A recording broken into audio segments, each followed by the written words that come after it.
Good evening, ladies and gentlemen. Welcome to SuperOldGameSaturday, the Friday edition. Yeah, because the holidays the next 2 weeks. We're Friday the next 2 weeks for the last two shows of 2022. I'm Captain D-Trag. Hi, I'm Dolly Finn. I'm in here at Noct. I'm Montag UK. So good to have you. Yeah, you were actually all in the chat last week for Final Fight 3 for the Super Nintendo. I want to apologize also specifically for that, for the tech problems we had. Hopefully we won't have that going this week for what we're playing. But hope you enjoyed the show last week, and thank you for joining the show this week. I mean, we always love the case of guests and going into the game we're playing, and also going into the games that all of you out there in chat land, YouTube land, Twitch land, or here in the room land want to see. That's what we're doing tonight. ElecVerse wanted to see Tetris Plus for the Sega Saturn, which came out in 1996 from Jalico, which was known as Japan Leisure Company, which started in 1974. It was started by Yoshiaki Kanazawa. Are you familiar with this company? No, I'm not. No. Yeah, they did a lot of stuff. They were around for a while until 2014 when they were folded into a company called City Connection, which actually was the name of a game they made from the arcade, as well as other ones like Ninja Jaja, Maru-kun, Rival Turf, Tough Enough, which was on Super Nintendo, Bases Loaded, which was a baseball game on NES era, and Earth Defense Force. There was some interesting stuff they had. This is a Tetris game they made. We're playing on the Sega Saturn. It was also on the PlayStation and the Game Boy, but it was an arcade game first. They came out in 1996 for everything except Game Boy, where it came out in 1997. Yeah, you also, for Sega Saturn, you do have an option to run the system memory for save or the cartridge memory using the RAM carts. I was saying to you off screen, not every game on the Sega Saturn lets you save directly to this thing. This one does, so we have it ready. We're going to run cartridge memory.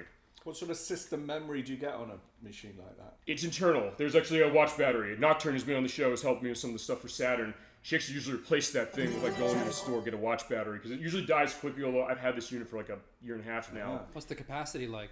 I'll have an edit down here. That's the other thing. If I don't know something, when I do the editing process, there's going to be a note that appears in orange letters saying that, okay, this is what it is. I will give an indication. Thank you. Easter Island? Now we're getting some real archaeological sites. Yes, we are, because that's what Tetris Plus kind of is, in that, yeah, as we're seeing here is we have the professor who's not named and his beautiful anime assistant who's also not named. They're in an Egyptian land saying, like, we have discoveries to make. It's like, wait for me, I'm carrying everything. And all they have to guide them is an old map, which usually when you go on a treasure hunt, that's the first thing you have. It's kind of a Hercule Poirot wannabe. He does. Yeah. There's a Belgian flavour to it. Yeah. There is. Maybe. I mean, that's the other thing. All this weird stuff that comes. Thank you very much for going into stuff like that. As we start, here's the other thing. You're not going to get another play of Tetris Plus like this. And yeah, this was a viewer request by ElecVerse and said we do a viewer request at least once a month. Tetris Plus. Actually, technically 3 this month. But yeah, for this Friday show, we have Tetris Plus for Sega Saturn from Jalico. It was developed by Natsume, though. A company that might sound familiar to some of you in the audience. You're kind of giving me a look. They made my favorite game that's basically just like work. Which is... Harvest Moon. Yeah, although Yay. they published that one. The one they developed was Harvest Moon 3 on the Game Boy, but we actually played a game of Natsume's before. They just developed the Mighty Morphin Power Rangers game on the Super Nintendo that we played, which actually is the most watched show we've had on the YouTube site this year. And there's a link to the YouTube site over in Twitch land one point that nobody can see.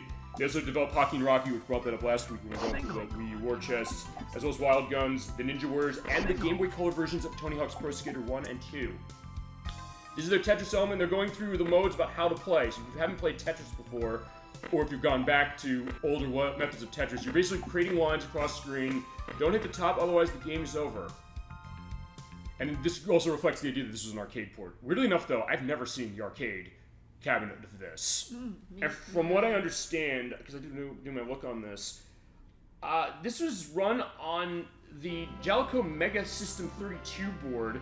They basically plugged it into Japanese arcade machines specific for it to make it run almost like a cartridge. I'll have a picture of what that's looking like.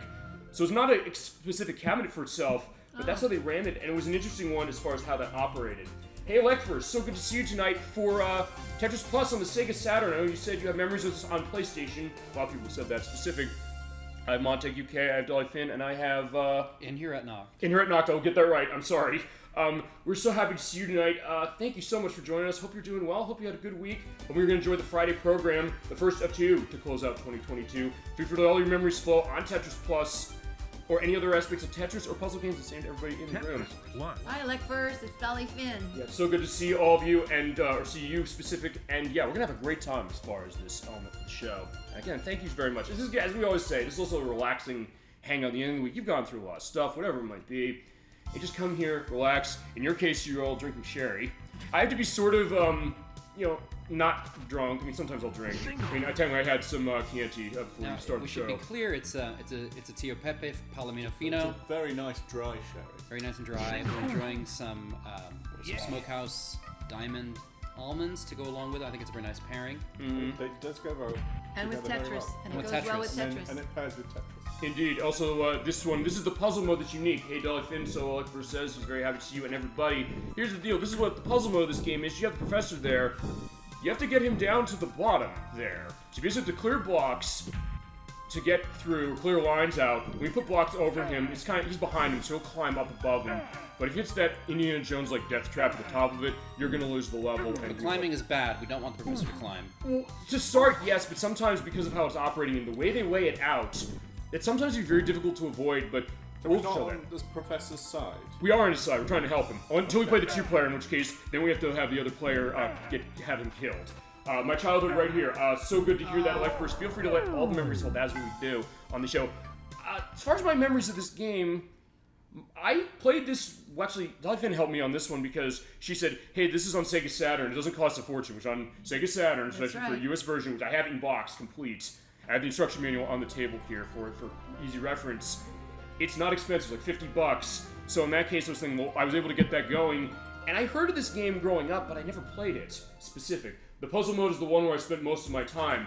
And given that that's kind of the unique angle of this one compared to many other Tetris games that exist, from before and afterwards, you say something? No, yeah, I agree with you. I mean, I heard of it. I mean, I knew someone who had it and played it, but I never played it. Okay. But that's how I knew about the price and that you could, yeah. Yeah, which, I mean, thank you for that, because I said I only have 5 games on the Sega Saturn right now. I know the question of we're going to have stuff going for the system. We will. Nocturne has helped me with stuff before. She has stuff on Saturn.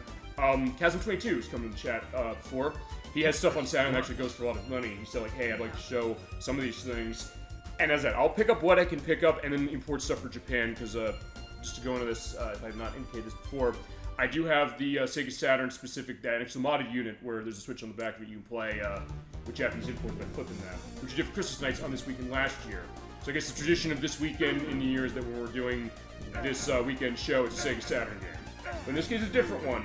And here's what two-player versus mode looks for the puzzle mode. So yeah, in puzzle mode, you're basically clearing lines, and like Tetris multiplayer dictates, when you clear lines, you get garbage lines on the other side, and basically get the professor stuck. And when he's going left and right, he'll be stuck that way until he drops the block. Sometimes you have to do that, or in order to clear a line, you have to make it go. But we'll show those modes. Those are shown just the demo as far as this, which reflects the idea of the arcade element.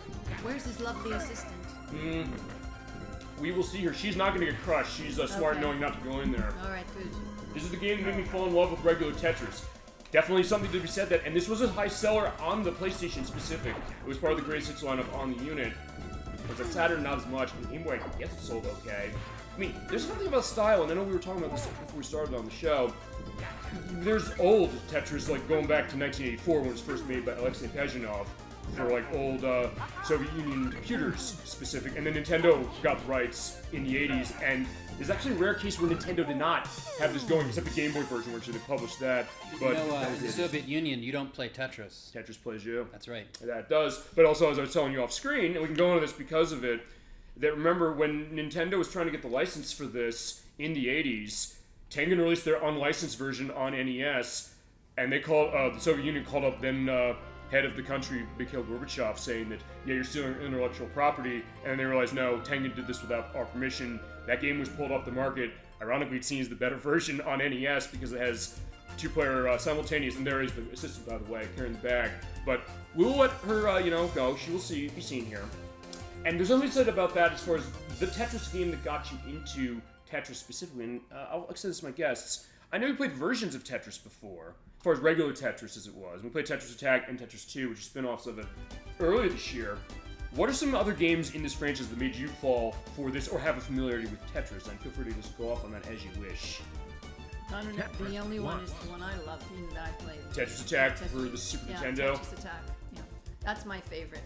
Yeah, feel free to go down the line as far as what that is. I mean, I guess in my case, it'd probably be the Game Boy version because one of my cousins had it, and I played it. I really liked it, but I didn't actually own a copy of Tetris for a while. But I remember renting a bunch of different ones. Not this one because I didn't have, because I had Nintendo 64, and actually this was going to be on Nintendo 64, and it was going to be on Atari Jaguar.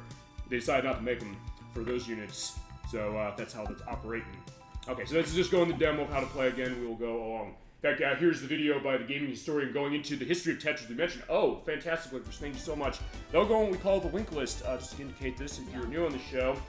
Chat will sometimes give links that go to certain things or kind of reflecting certain things we're talking about or stuff we discuss.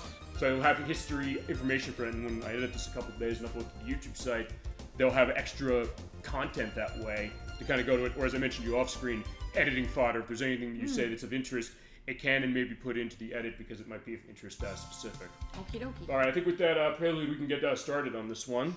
Okay. Feel free to just jump in on anything you're seeing, any observations of what you're seeing, what you're thinking of it, other elements of Tetris, or other puzzle games, because, yeah, Tetris is the granddaddy of puzzle games, really.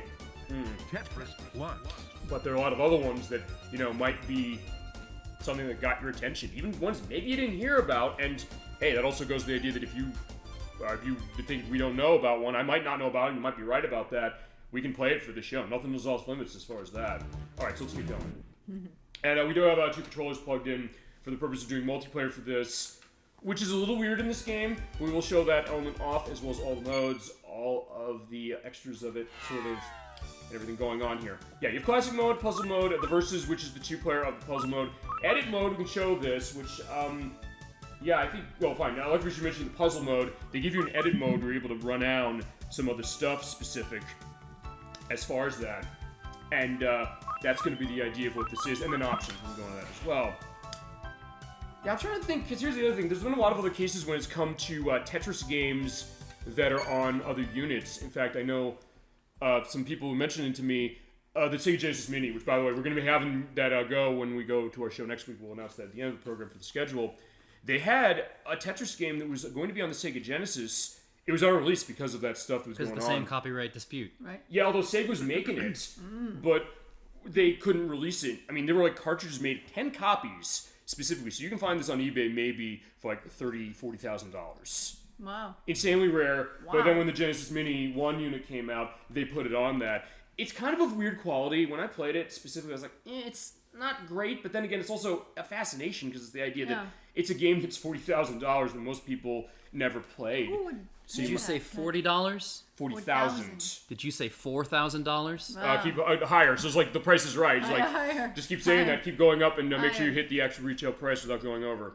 40,000. Who would pay that much for a game? For something like that, and here's the other thing, because like sometimes you're like with these one-of-a-kind games, sometimes they'll dump the ROM, so the idea they'll be available for emulation online or for preservation or something like that, where they said with that unit, Sega was able to go back to the Tetris company because Alexei Pajitnov and Hank Rogers, I believe it is, we were talking about them when we played Tetris Attack. They have the rights to it now. Nintendo had it running. 40,000, yeah, because it was unreleased. There were only like 10 that were actually printed. Wow. So at that point, then it kind of became a case of, I guess, Wow. people would do reproduction copies of games for certain things like that. Because, yeah, it was not going to be able to be released. They couldn't, but then the Sega Genesis Mini, so at that point you can go on eBay, find one of those for like $100, $150 now. A bit now since when it came out, but way cheaper. Yeah. Sometimes you take that. Like I've sometimes mentioned the line of Moonstruck about how it costs money to save money. In that case, yeah, $100 against 40,000. Yeah, I'm giving that. Wow. That's a lot of money. Those discs degrade as well. Oh, like the disc rock case? 40k. Well, that's a cartridge as far as the Sega Genesis is concerned. But then it's funny you mentioned that because the game we're playing next week is a Genesis cartridge game. I can't run it specifically anymore on my setup. It's like I had with Streets of Rage 2 about a month ago. So at that point, yeah, I don't know if it's that or just something with my setup. So that like preserving it. So that's also the question, I guess, with a game like Tetris Plus, because it's playing on Saturn.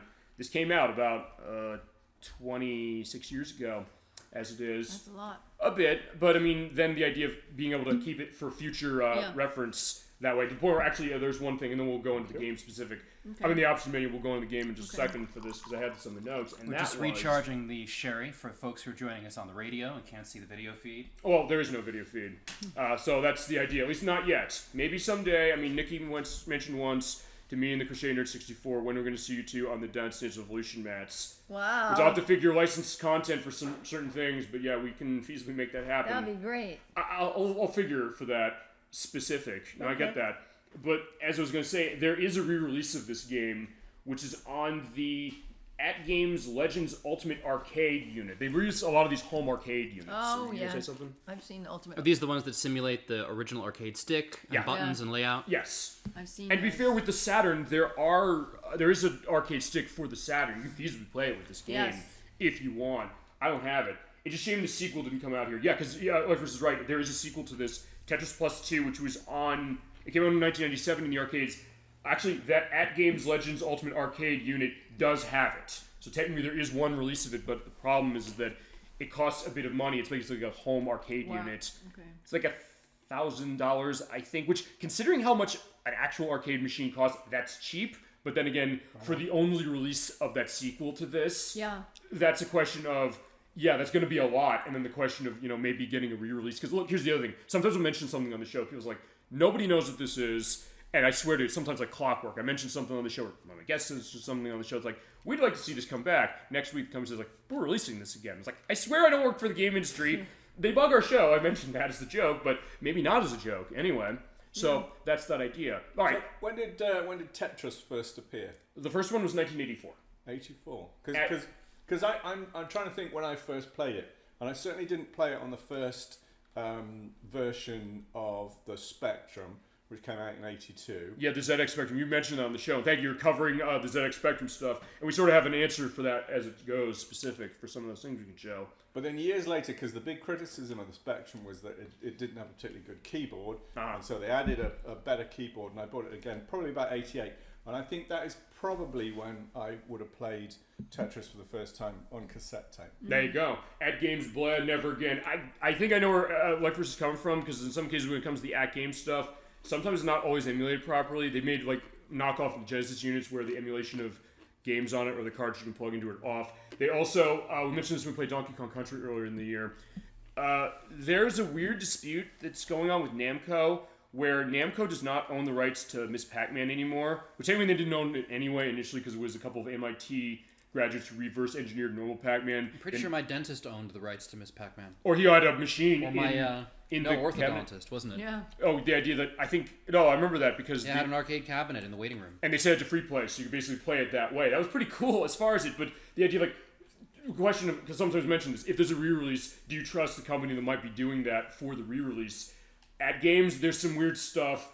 Some of the stuff they've done is okay. Some of the Atari collections that came out, a couple I have are that way. Some other ones weird, and then the idea that they can't re-release Miss Pac-Man again unless AtGames says so. Because actually technically own the rights. So, we mentioned this months ago, the idea that there's a lot of Namco games, they have to edit Miss Pac-Man out Oh wow. whenever they re-release them, which is very strange. Interesting. I know. But it's definitely a strange case of that. I mean, fine, that's your only way to get that, but maybe the idea is like, yeah, maybe another company aside from them. Okay, options menu, just to quickly go into this. You can wrap the buttons as you want, because remember, we're running Sega Saturn. We do have the Sega Saturn arcade pads. I'll put a picture of what these are, because they're kind of, they're very much like the Genesis controllers. They're different than the pack-in Saturn controller and the 3D one that we indicated. So how are they different before. from the basic Saturn controller? The D-pad, specific, and also the way it's curved. It's curved a little more set to this. And I said, when I added also pictures to show this, Nocturne has the normal one, where the D-pad kind of has a little disc in each direction a little. This one's more a traditional D-pad. I think it's the same one from the Sega Genesis controllers, and it's laid out the same way as the 6-button controller for that. We have the ABC, X, Y, Z buttons, and two triggers, the left and right trigger on the top of the controller, kind of like the Super Nintendo, and it was designed for a lot of arcade games like this, a lot of the Street Fighter games that came out for this, Marvel superheroes and stuff like that, specific. So yeah, you can set the buttons any way you want as far as that. The way you have it is you can turn left with A or C button and right with B button. Set level of difficulty to easy, normal, hard, very hard, run normal. Number of matches when you're doing multiplayer, specific. Sound, do stereo, mono, we're doing stereo. Music modes, because this is an arcade game and because we're running on a CD-based Redbook audio system. You can have the arcade soundtrack in this if you so desire. You can also have the console revamp of it. It's actually an interesting story to that. The music for the arcade game was done by Kazuo Sawa, who did the music for actually a lot of games of Technos Company, the people who made River City Ransom. That's one he worked on, as well as Nintendo World Cup and Totally Rad, which is on NES. There's a box art that is hilarious. I'll have the image for that. But the translation of the music was done by 3 people specifically. Hikaru Tamura, whose only other credit I found was Big Mountain 2000, which was a snowboarding skiing game for Nintendo 64 that came out after this. It was also Shinya Kurahashi, who did music for Hat-Trick Hero 95, which is an arcade soccer game from Japan, and Zen Nippon Pro Wrestling Dash.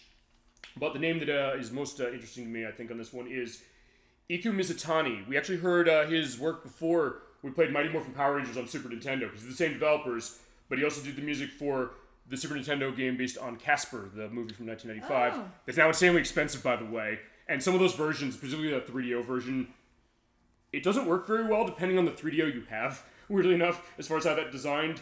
And also the other thing is that he did the sound and the music for Metal Gear, the very first Metal Gear on the MSX. Metal Gear Solid. So, well, there's Metal Gear Solid, which we played, and it was a great play we had. But, like, the first Metal Gear, the very first one, going back to 1987, which I do have in... I have the Metal Gear Solid HD collection that has that. We can definitely show that. At some point, we're going to do more Metal Gear, including Metal Gear Solid 2. We're doing that next year. I first wanted to see that. But I think we've been going this enough. We'll also come back and show the arcade music and the console music, starting console start. And feel free to, like, since you played this on the PlayStation, to indicate maybe differences you're seeing between it on the Saturn. Of what I've seen, I think the loading is better, but that's about all I can tell, and it's not massive.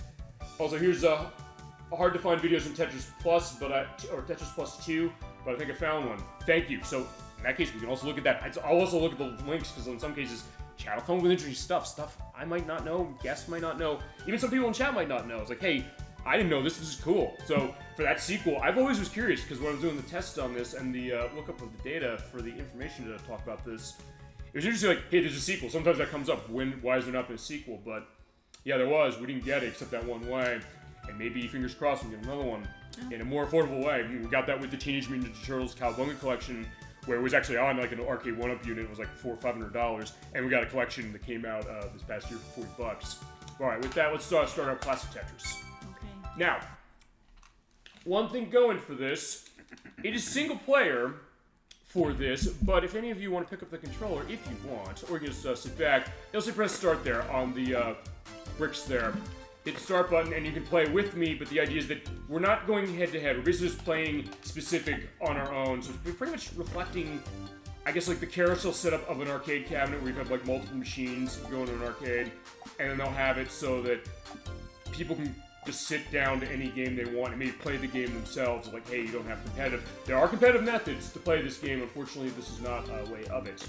Yeah, like Tetris is concerned, you have the blocks. You can move left and right. Switch them around with A, B, and C buttons. Make lines across the screen. You make up to 4. In that case, you got single, and you do have the vocal going on for that. And when you get that going, as you go better, the background will change, and you will have the blocks going down faster. Which is the most versatile piece? Which is the piece that you really look for? The straight line, the red straight line, because the idea is that you're seeing certain areas that you drop that. That's the easy way to get Tetris, which is when you clear 4 lines at once. Which is the best you can do in this game. There are later Tetris games like this, boom, down like that. If I get another one of those, I can get a Tetris doing that on my side. And when I edit this, by the way, I also put a picture of what we're seeing for this. My mom and I would compete for the high score, and that's the other thing about this too. Even though it's not, head to head, fine, that's a triple either way, so still a good amount of points. That's the other thing when you're playing this. As I said, I will have edits for this showing who's playing on the side. Is Dolly Finn playing on the right, and I am on the left. But that's the other thing, that even though it's not head-to-head, competing for the high score, sometimes that's the idea of an arcade game, which is that as you go along, you want to go and just say, like, hey, can I do better? Can I get myself on the leaderboard? So yeah, that's another element. As you get close to the top, is I'm going to beep, beep, beep, and like, yeah, you're in trouble. And the blocks are going faster, yeah, I lost. So in that case, yeah, I got 1,300. Not good, but, as I said, we can keep playing this specific for it. Game over. Oh no. Well, I did terrible, but this is my first time playing. Playing this one, yes. Because you played other Tetris normal game or Tetris specific, yes. Yes. Yeah, you want to press start. Feel free to pass it over. Yeah, the controller's there. Like we have the second controller ready to go for that. These arcades and their leaderboards. Going back to the days of arcades. Yeah, hit us. Did they used to?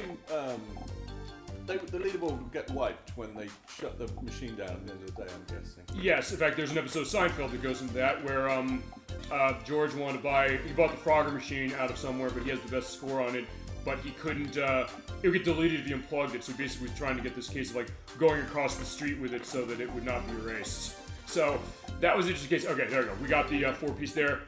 There's the Tetris, yeah. You get that, you're playing multiplayer, yeah, everybody else is going to be crying. Or if you're playing Tetris 99 on the Switch, yeah, people know how to do that. I don't. I'm not necessarily that great at normal Tetris, even though I've played a lot of versions. And it's not the most advanced one in some ways, because one thing you do not have in this one, you do not have the hard drop. Which in other games, you press up on D-pad with blocks going down, it just drops automatically. In this case, you just hit down specific. And you also can't do holding of pieces. It's like, hey, I got that red one, I'll hold it till later. No, you can't do that in this game. Yeah, that's the idea of it, but so it's kind of basic in terms of what it is, but it does have this nice style to it. I think the menu kind of helps it a bit to stand out a little. And yeah, feel free to just go into anything else about that, or anything else you got on your minds to chat, and also my guests. So we got some interesting stuff going when we're doing the audio checks, as far as insights to what we're seeing and other stuff as well. Yeah, it's not easy. That's the other thing I've noticed with Tetris in some ways, because yeah, it's a simple idea in that you're clearing lines out, but then in some cases it's going to be, you have to get it separate specifically and be ready, like, hey, if I have like the block there, it's going to be something that you think like, wait, am I going to have something to put in place for that? Like, boom, you got something there. No.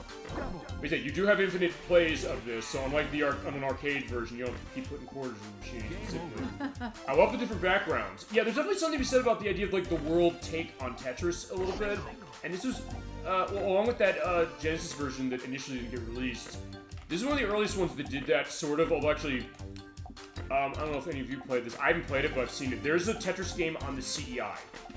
I always like to semi-torment the Crusader 64 on that, saying about the Zelda games that don't exist on that system.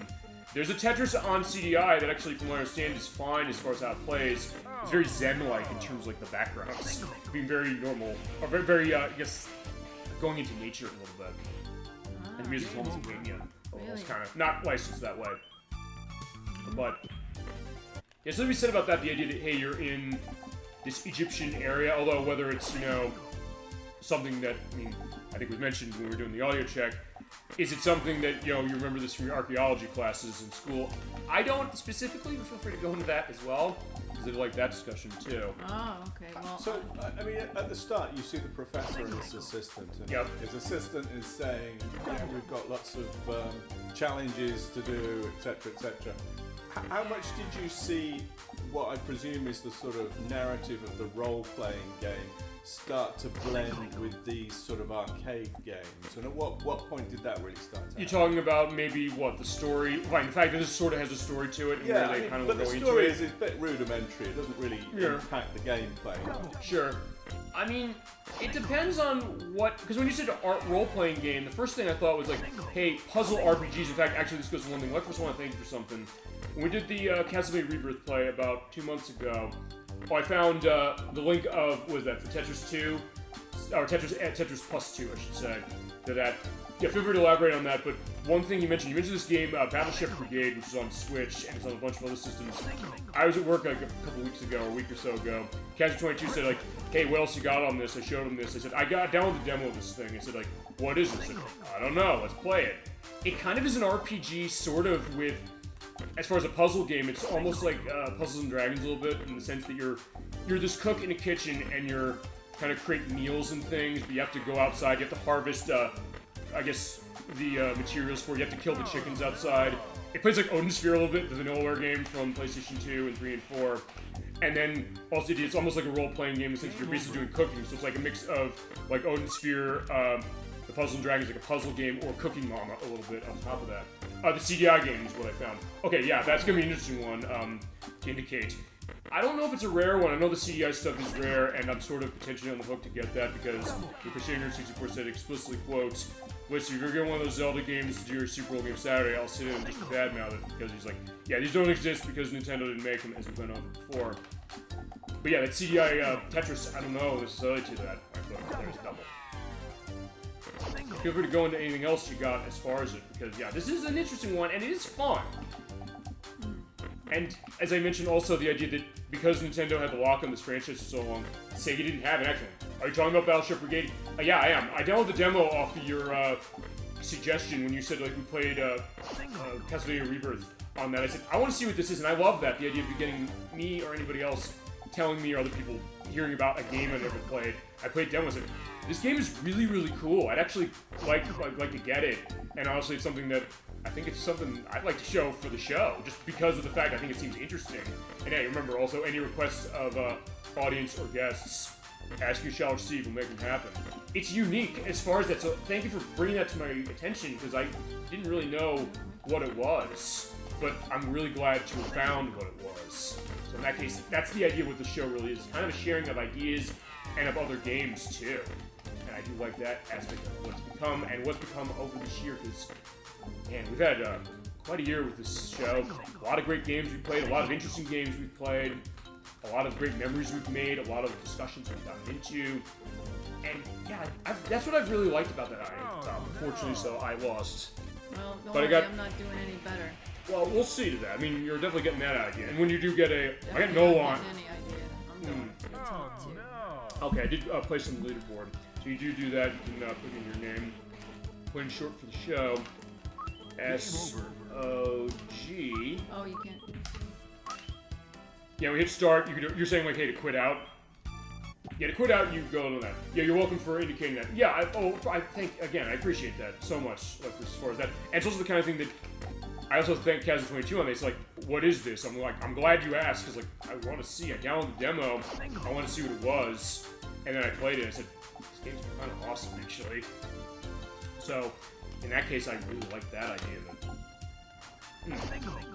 Alright.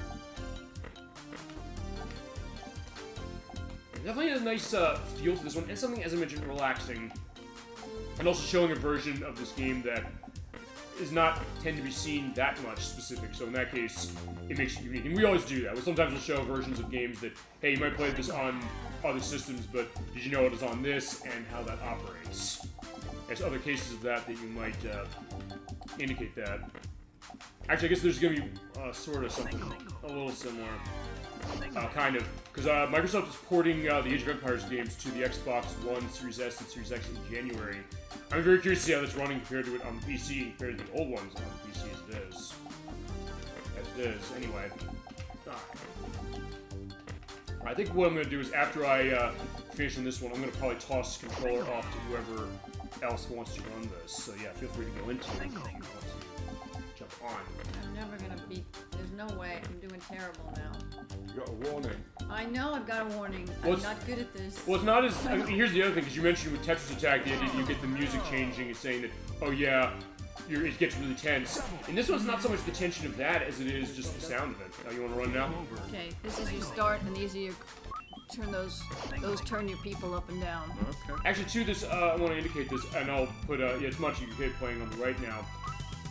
Have any of you played anything specifically on Sega Saturn before, if you remember? No. No.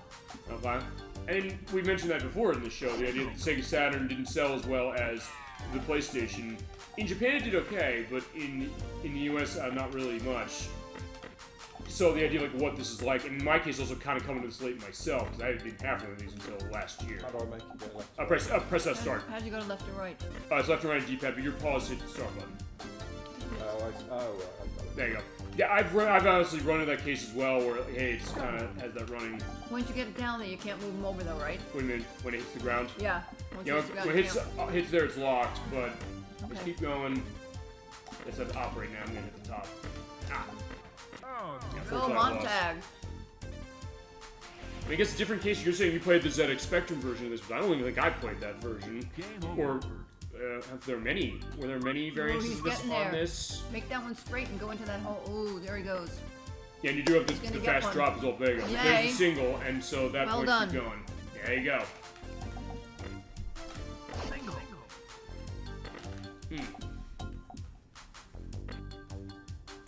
Come on, I want a straight one. Yeah, that's usually how it tends to be, as far as my own with Tetris, is that sometimes you're waiting for that one specific piece yet to fit in place. And as I mentioned, unlike some of the other ones where you have the hold piece, like, fine, I don't want that blue one, I can hold it till later. But like, no, I can't do that. Not on this one, anyway.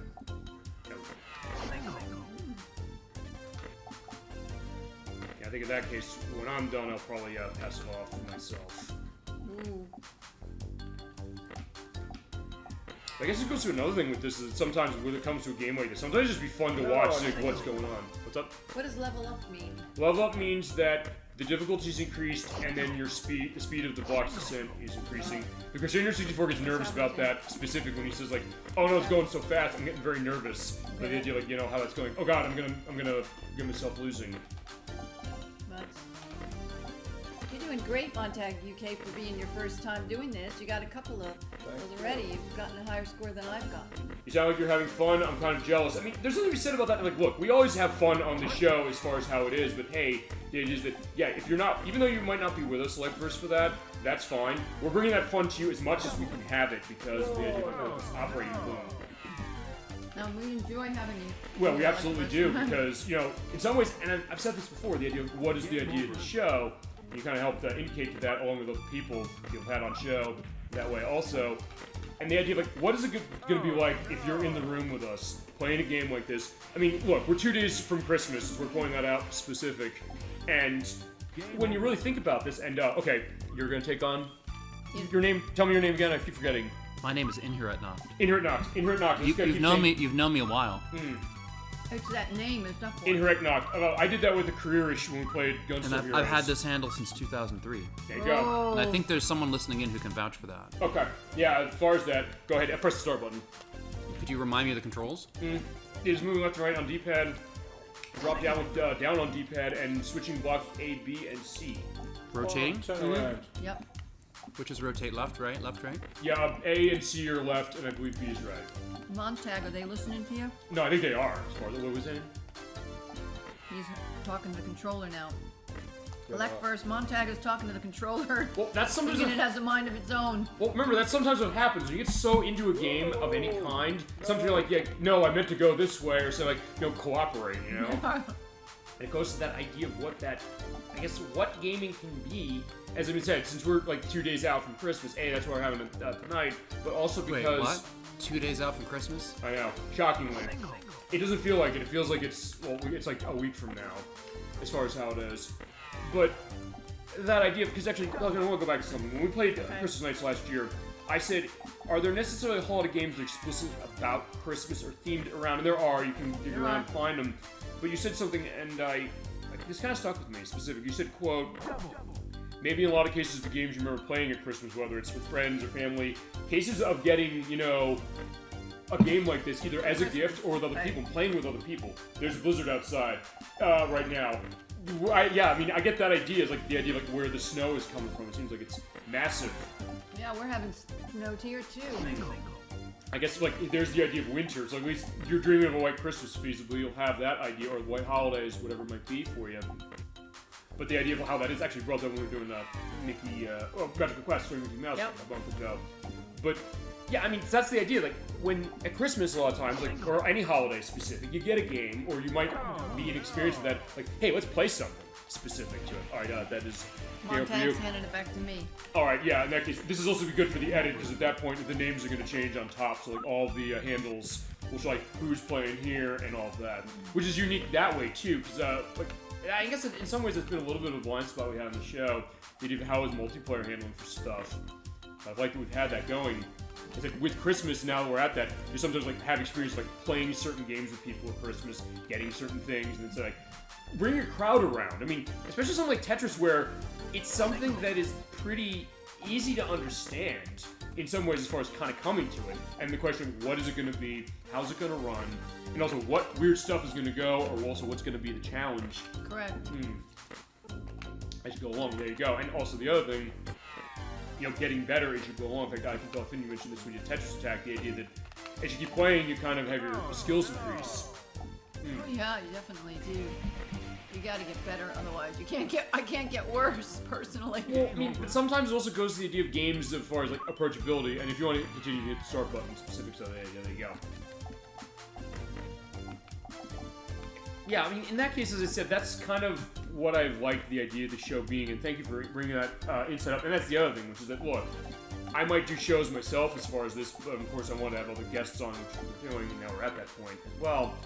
But just the thought of, sometimes somebody will say something, and it might be not something I'm thinking, but it might be something later on. I think like, man, that's really astute, and that's why I welcome the discussion concept of this program. That's what it really is. As I said, it's me usually hanging around friends, family, for that. I was missing that when I started the show about 2.5 years ago.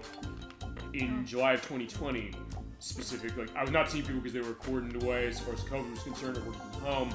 It's like, well, that's what I did with people. Like, my friends on my lunch break, as far as family, other friends I'd say, just going out, sitting around, just kind of, as the cool kids say, shooting the shit, and just playing games that way. So... Is that really what the cool kids say? Did they say that? Apparently, see, that's the funny thing, because I've always joked this too, saying that I'm not in touch with what the cool kids are saying.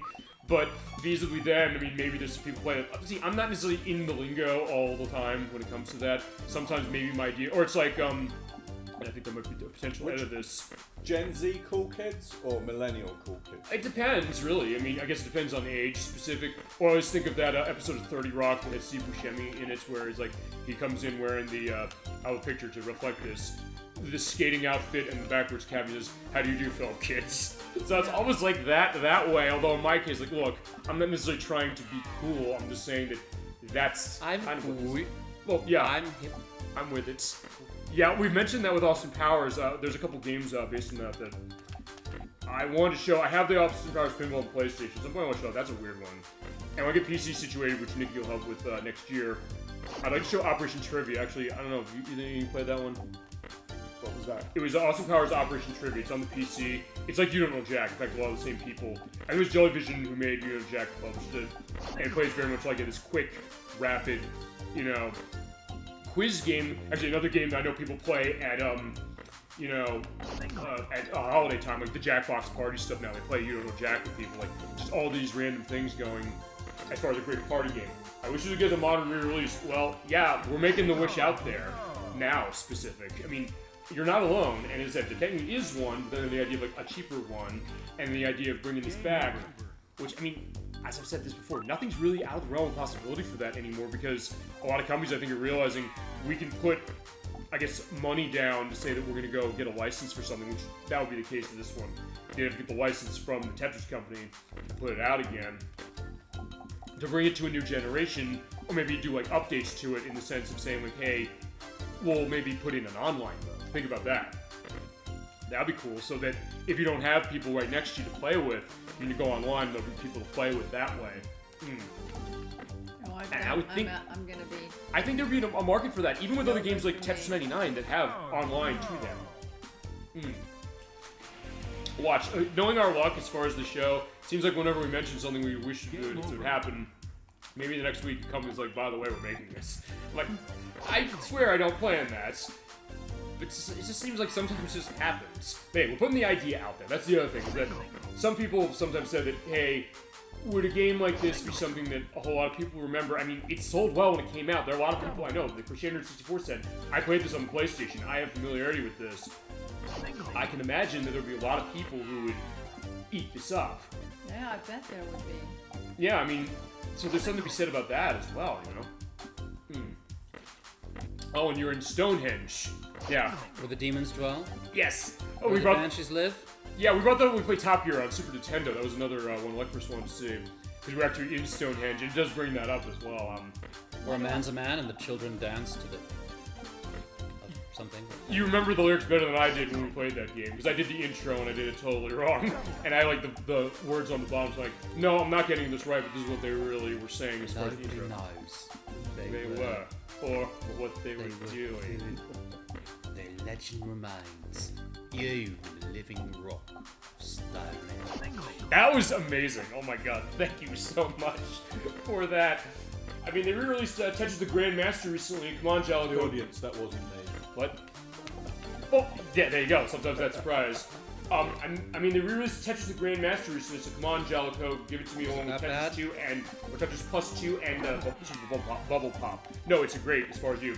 To answer what he's saying, the quality of the impression. No, the impression was excellent. That was dead on. In fact, I'll also have a link to the actual music video of that to compare and contrast with.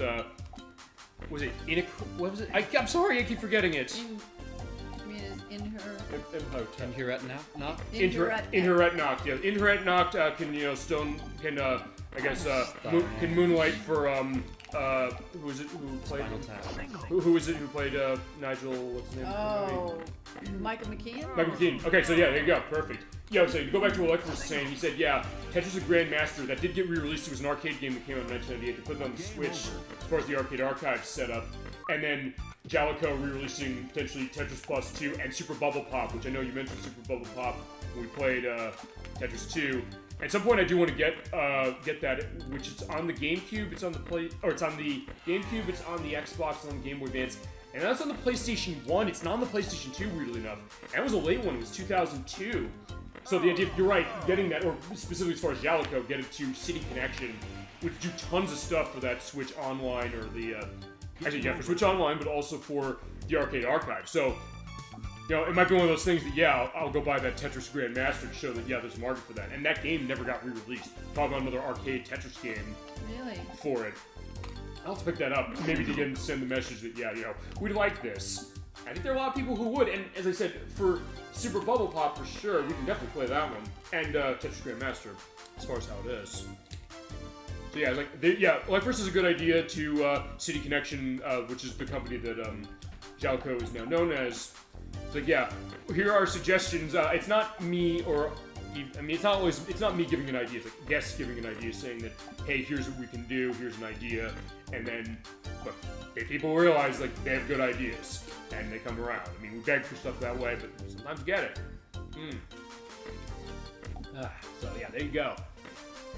We're having a really good time as far as the case of this game. As far as how you're going. Yeah, so here's the other thing I'm noticing. I'm just sitting back watching them that way. I'm actually just watching them. I wish I could just have like an idea of what this is. That there's such a fixation on the screen of them right now. Just looking at that, I don't think I'm necessarily distracting them by talking that way. Just the idea that they're so fixated. They're like, yeah, we gotta get this line. I gotta do this. There's a big block. Oh, you're gonna get something really nice. He's gonna get something really nice. Oh yeah, Tetris, nice. That is the nice. I'm full of great ideas. I mean, we all are, and I think that's the idea that, you know, how that operates. Yeah, sometimes people are gonna listen to those great ideas. It's just a matter of getting out there. Sometimes they're gonna steal those great ideas and relicense them. Well, I mean, years later. But here's the other thing: we're basically saying, like, hey, Jalico, City Connection, please, we're begging. We'd like to see this for it and bring it to a new generation. And this game was popular enough. Here's the other thing: is that even Tetris the Grandmaster, that was much more of an obscure one than this was. This was very popular, to the point where I was mentioning this to you off camera. I'll mention it now. It's something this technically has been in other media. If you're familiar with the movie The Queen, which came out in 2006 by director Stephen Frears, it was about the week after the death of Princess Diana in 1997. Tony Blair in that movie is played by Michael Sheen. He's living at 10 Downing Street, and he's walking over his kids' toys. In that movie, he's like walking over, it's because it's set in 1997, they're really focusing on that atmosphere of the time period of saying that he's tripping over the 1997 version of Word Game Mousetrap, and then he's next to the television one scene. I'll see if I can't get a picture of like showing this. There's a PlayStation 1 next to his television that he's watching the news on for like what's going on with the Royals, and there's a copy of Tetris Plus on the PlayStation in it. So yeah, it's technically in a movie that way. So honestly, now that I'm thinking about it, I don't know if there's anything. I'm trying to think of something with Tetris movie where there's kind of a reference to it in something. I mean, games that are about movie or about video games. I know Pixels, the Adam Sandler movie, did stuff like that. Wreck-It Ralph had elements of that. Some documentaries like The King of Kong, A Fistful of Quarters. I don't know if you're familiar with that. Well, I'm pretty sure that the unauthorized Tony Blair biography talks about his Tetris problem. Maybe the idea that addiction. I mean, I think he got started at a party in Oxford, and it's a hard habit to kick. It is, and well, thank you for bringing that up, because that's the other thing about what goes on with a puzzle game. The idea that sometimes it can be insanely addictive. You don't want to stop playing. I mean, I'm trying to think about how long you both have just been playing this specifically for both of you, and the idea that, yeah, you're kind of not wanting to stop. I know you mentioned this one time with Tetris Attack that we played a couple months ago. You're saying that when that game was kind of new, you started playing it, you almost solved blocks in your dreams. Yeah, you so, gotcha. Yeah, not wrong. Maybe that's the idea. The idea of, you know, hi, my name is Tony Blair, and I am a Tetrisaholic. Hi, Tony. Like something like that for it specific. But that can be an interesting thing, too, because you hear, like, about addictions of a lot of kinds, and game addiction, certain things like a lot of massive multiplayer RPGs like StarCraft and World of Warcraft and things like that. But, yeah, with puzzle game, I get it. And, hey, it's a good game as far as that you get the idea of, like, why you'd want to play this feasibly into the middle of the night, you know? Oh, yeah. from monies. I thought I was going to do a big one here. I need a flat one. I need one flat one. Mm-hmm. Yeah, there's something magical, I guess, about something. I mean, a look at a game like this, or kind of going into something about it. And I thank you all, by the way, for going into this and joining us for this adventure, for this great, experience for the Super Old Game Saturday program. And ElecVerse to you for requesting this. I mean, we were going to get to this game eventually. It's like, when is the best time to do this? Like, this is the best time to do this. And yeah, I'm already having a great time. Hopefully you all are too. Beep, beep, beep. You almost got it. Oh We're no! going to get up to the top, folks. I'll just tell you I'm not. Alright. Just passing it over. Alright, so yeah, and at that point, eventually we will go to the other modes, but yeah, I'll run this game. So alright, it's me up on play again. Finally, got a single. Oh Nope. no!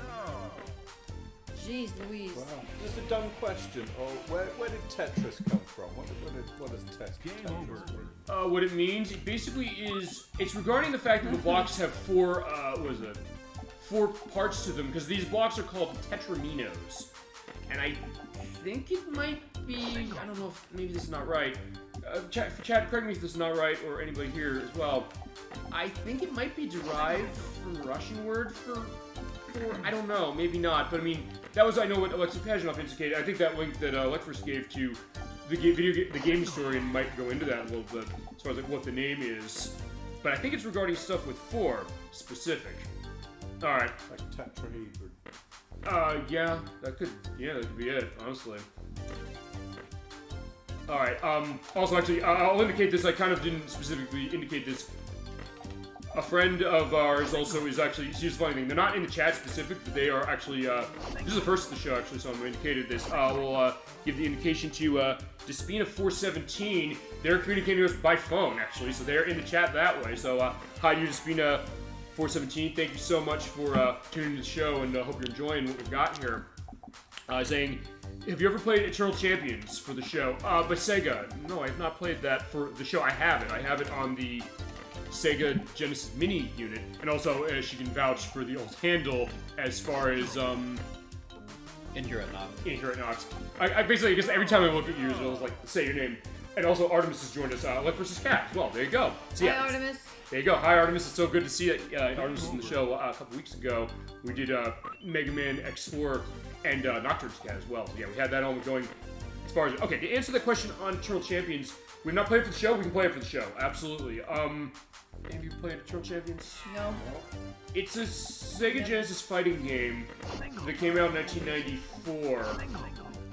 They were kind of going a little comic book-like. They were also paying attention to Mortal Kombat a lot in terms of the idea of some of the fatalities in it. Yeah. And it kind of sparked a little bit of a spin-off series of Segas, in the sense that there was a sequel on the Sega CD, which was Challenge from the Dark Side, which I don't think cost a whole lot of money, where they actually had FMV. Well, fine, they had a bunch of finishing moves where you basically get a sense like the shark coming in and eating the opponents you defeat, and they have like all this blood there. There's this thing called Cinekills, where they use FMV because the Sega CD is all about FMV, and you have this. Could you clarify that one? What? F&V? Full motion video. Because we played some stuff on Sega CD. That's the idea of what it was. So they have like. In fact, I think the back of the box is something along the lines of like, gruesome Cinekills let you graphically murder your opponents in cinematic flair, or something to that degree. I'll have a picture of the back of the box of Challenge to the Dark Side. But the thing is that there also is, actually, there's going to be a version of Eternal Champions the Saturn had.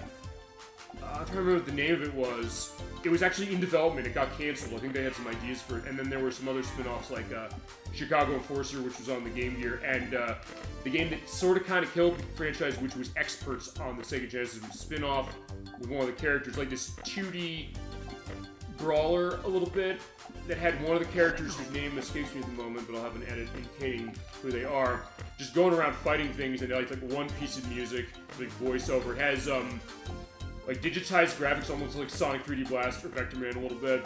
And I heard it's supposed to be awful, but it's all these are things I would kind of be curious to show. But yeah, absolutely, we can definitely, I can definitely do a show, and we can definitely show off Eternal Champions. Feel free. We take the view requests for sure. Anytime. Like if I have the game, we can show it. If I don't have it, I'll get a copy. And I have a copy on the Sega Genesis, or on the Sega Genesis Mini units. Is that on the Mini 1 or the Mini 2 or both? The Mini 2. Thank you for clarifying that, because I have the Mini 1 and 2. Whoa. So the Mini 1 has it. Oh, actually, for the purpose of that, I want to use the Mini 2's controller because it runs with 6 buttons, or the 6-button controller, kind of like the Saturn pads we have here. That the Genesis Mini 1 did not come with, but it's totally compatible. Thanks. It's unique as far as what it was, and I think in that case, because we're talking puzzle games for sure on this one, but back at the time, the idea of one-on-one fighting games, and we got a bunch of fighting games that we have on tap. We had a showcase show a couple years ago going to stuff running through the 360, and next year we have, first, I think I mentioned this, I'll indicate again now that you're here, Tekken 3, which is celebrating its 25th anniversary on April 29th, so on April 29th we're going to play that game. And we can definitely do Eternal Champions. I'd love to go on that, because I think there are people who remember Eternal Champions and been begging for years saying that they'd like to see it return, and it came back with the Genesis Mini ports. But then the thought of another Sega franchise that has been dormant a while. We run on that case a lot. Wait, there are 2 Sega Genesis Minis? Yes, there are. There was the Sega Genesis Mini 2 that came out in October of this year. I picked it up. It has a lot of more obscure games on it, including a lot of stuff from Sega CD. It does not have Eternal Champions Challenge with the Dark Side, though, unfortunately. That had a mature rating, and I guess for that unit, they were like all teen-rated stuff. In fact, yeah, we were mentioning that. You mentioned that yesterday to me. Or fine, people here with me have said that, which is what's on that. There's actually a lot of Sega CD games. There's a Sonic CD. There's Shining Force CD. When was the Sega Genesis Mini was released? That was 2019. 19, and then the Mini 2 was released back in October. October this year. Okay, Yes. so it's pretty fresh, pretty new. Weird thing about that, though, if you're curious, like, hey, I'd like to get this. Keep in mind, it was technically okay. The way this worked is that it was released or sold only through Amazon. It was made for Sega of Japan. It basically is they took the Japanese version, put it in the box, and changed games for the region. Because unfortunately, they didn't put the Lunar games of Papa Mail on that, which I was really disappointed at. And I think I said a couple months ago, we played Shadow Hearts for its first part. I said, oh, they're being concerned about the fact that there's ableist references in some of those games, but actually, from what I understand, Sega went to the guy from Working Designs who published those games to the U.S. and they said, we'll do it. We're fine with this, but Sega didn't want to pay the money. So they're only on the Japanese unit, but the U.S. unit does have some other interesting stuff to it. So can you order it now? You get it on Amazon, you buy it? Yes, it's about $100. The shipping on it is like $20. Weirdly enough, it ships from Amazon Japan, so when I got it, I got a box that was coming from DHL. I was like, okay, where did this come from? As far as it's like, okay, that's bizarre.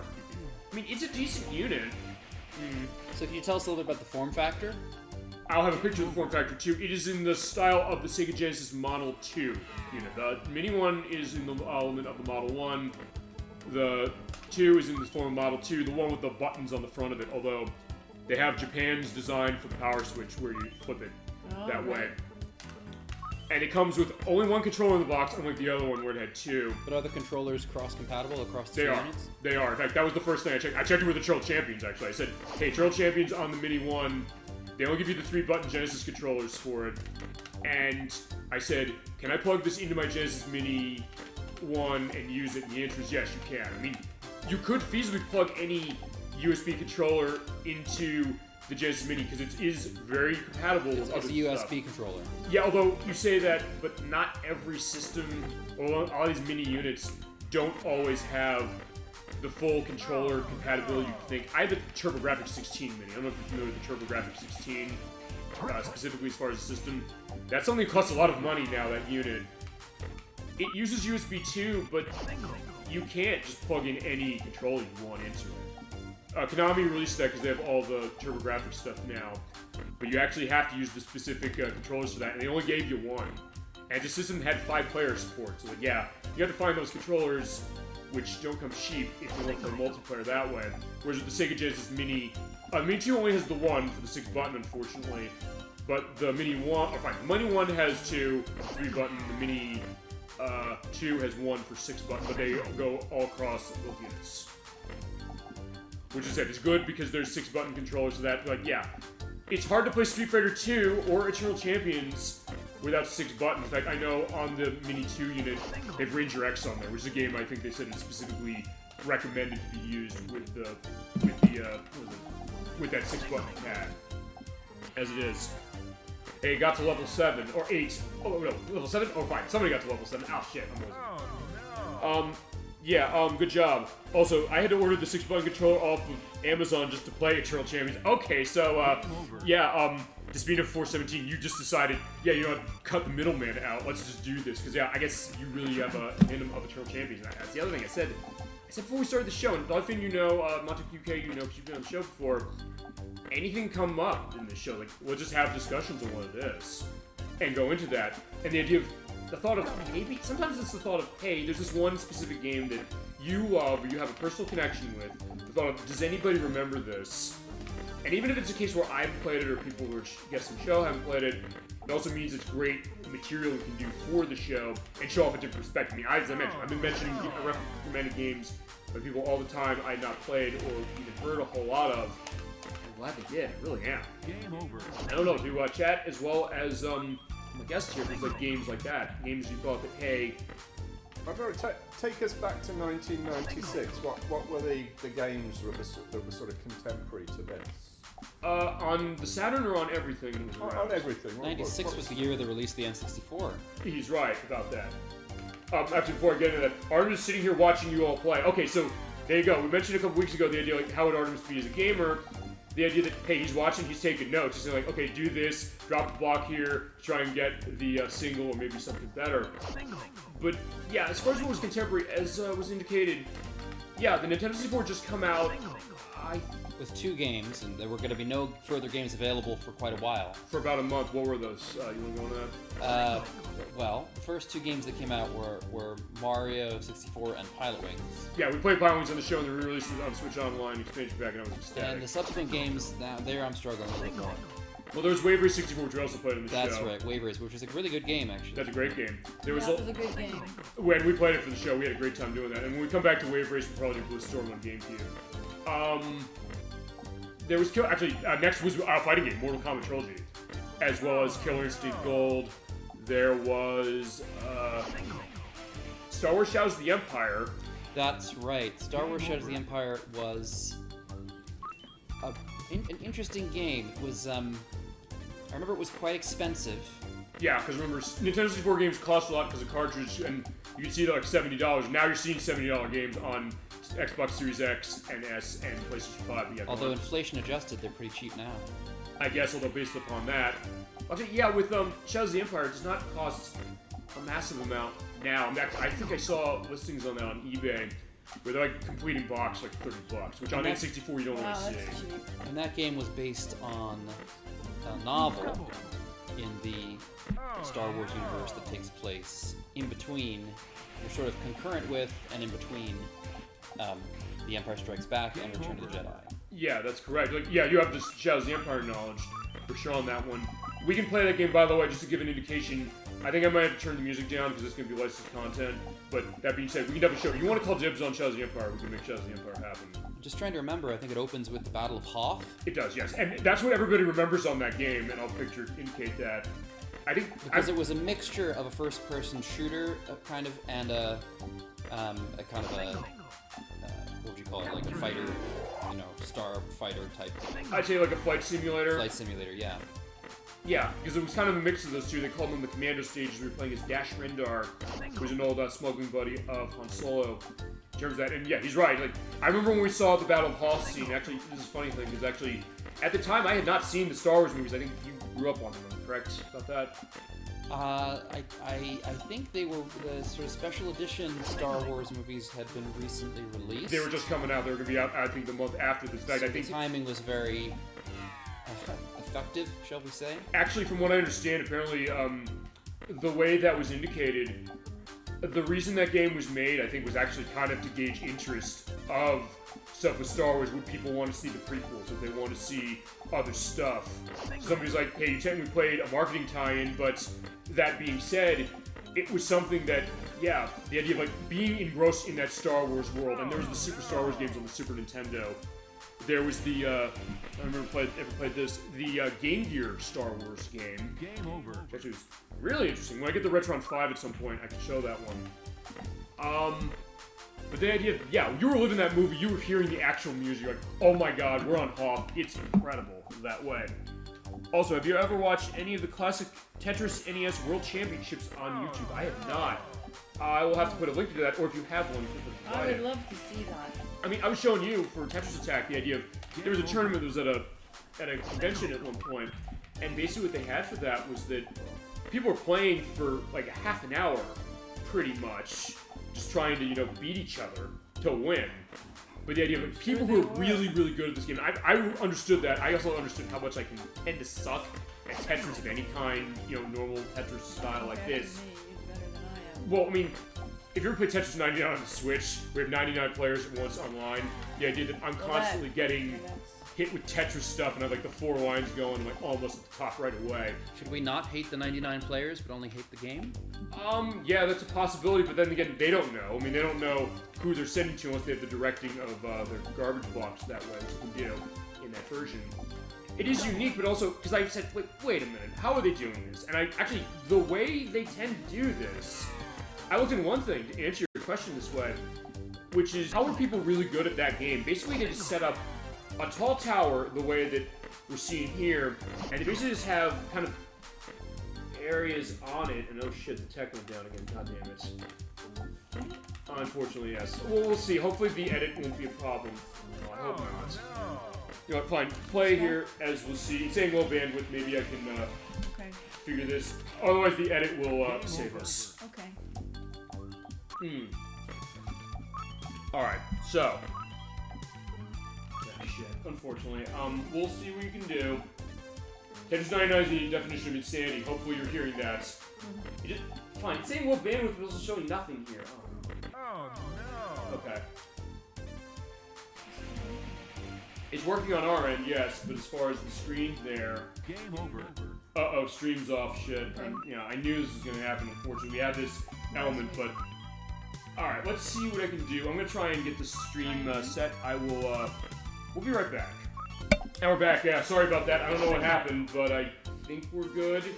Yeah, I'll edit around that. So yeah, the editing's gonna be fun again. I think George Lucas was concerned that we were going to start talking about Jar Jar Binks, and he wanted to cut us off beforehand. I talked about him 4 weeks ago when I played Star Wars Episode Eraser for the Dreamcast Showcase, and they didn't care. So I mean, I don't know. I mean, well, fine. Like, fine. Oh, that or I'll go and shit on Star Wars Episode 9 again. Which makes me pine for Jar Jar Binks in every way. Like, I'll take Jar Jar Binks. Now that's interesting. So I don't know who's able to see this, but if you look on the left-hand screen, there's a block that's floating by itself.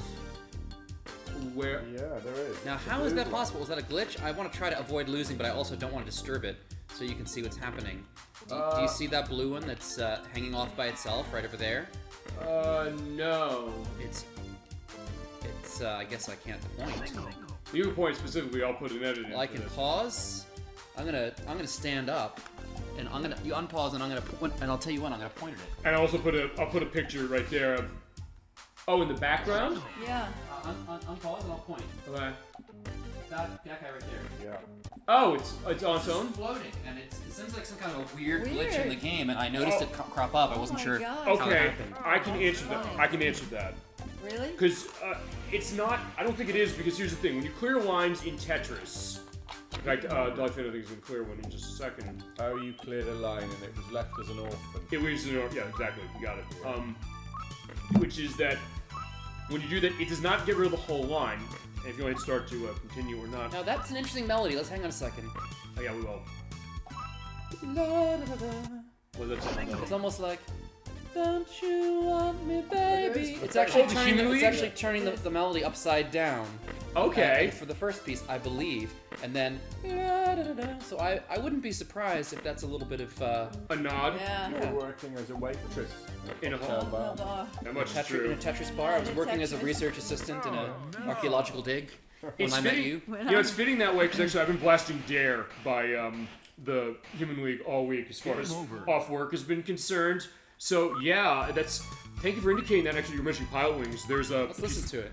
Oh, it's gone. Oh, I'm fine, sure no. it'll be back. Fine, I'll let you get another listen. opportunity. I'll let you listen to it again. In fact, you know what? We'll listen to that, and then we will.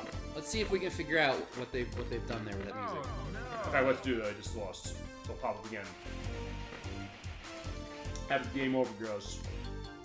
Take a listen.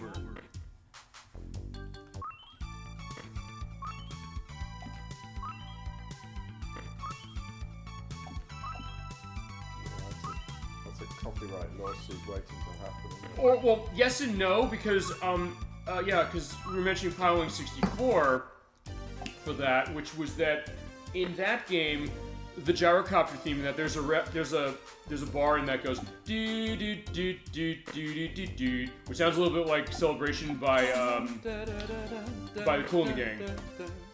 But also another case. Well, okay, we're gonna get into that when Gemini 96 and I start Earthbound next year, October, I believe, is when we start that one. Because that was a game. Are you familiar with that? No, that's on the Super Nintendo Mini.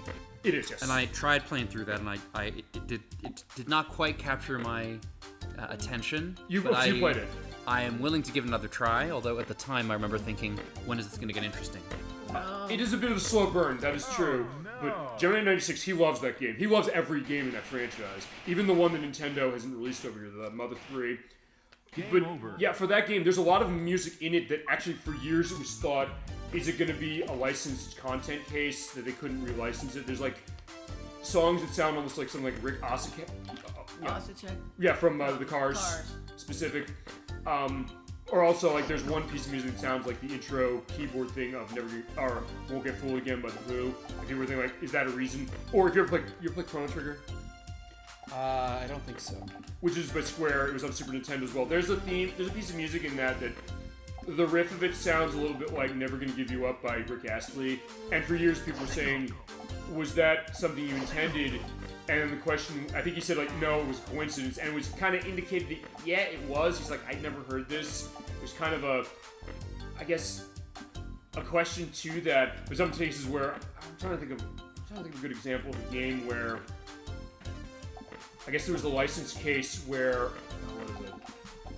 where they had a question that, I mean, Revenge of Shinobi is a case, like, it's not music exactly, but Sega put in, Godzilla, Spider-Man, the Terminator, Rambo, and Batman without permission from anybody. And then they got sued. They changed the game, but then when they got the Spider-Man license, they put Spider-Man back in. But as far as like music things, or it's something that they like potentially took it. I don't know, chat, you want to help on this one? Is there any games you can think of where there's a piece of music? Oh, actually, no. This is not exactly the same thing, but familiar with the Rock Band franchise with Harmonix. By the way, they are turning off Rock Band Blitz.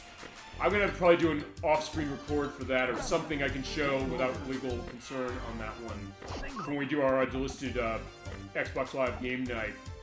But they released a pack of songs from Snoop Dogg after Rock Band 3 came out. That was about 12 years ago. They put in Snoop's Upside Your Head as far as it for that pack, but that song samples something from a movie or from a television show or something. They didn't have the rights to it, and they had to basically delist the song because, like, no, we can't have this. We put it out.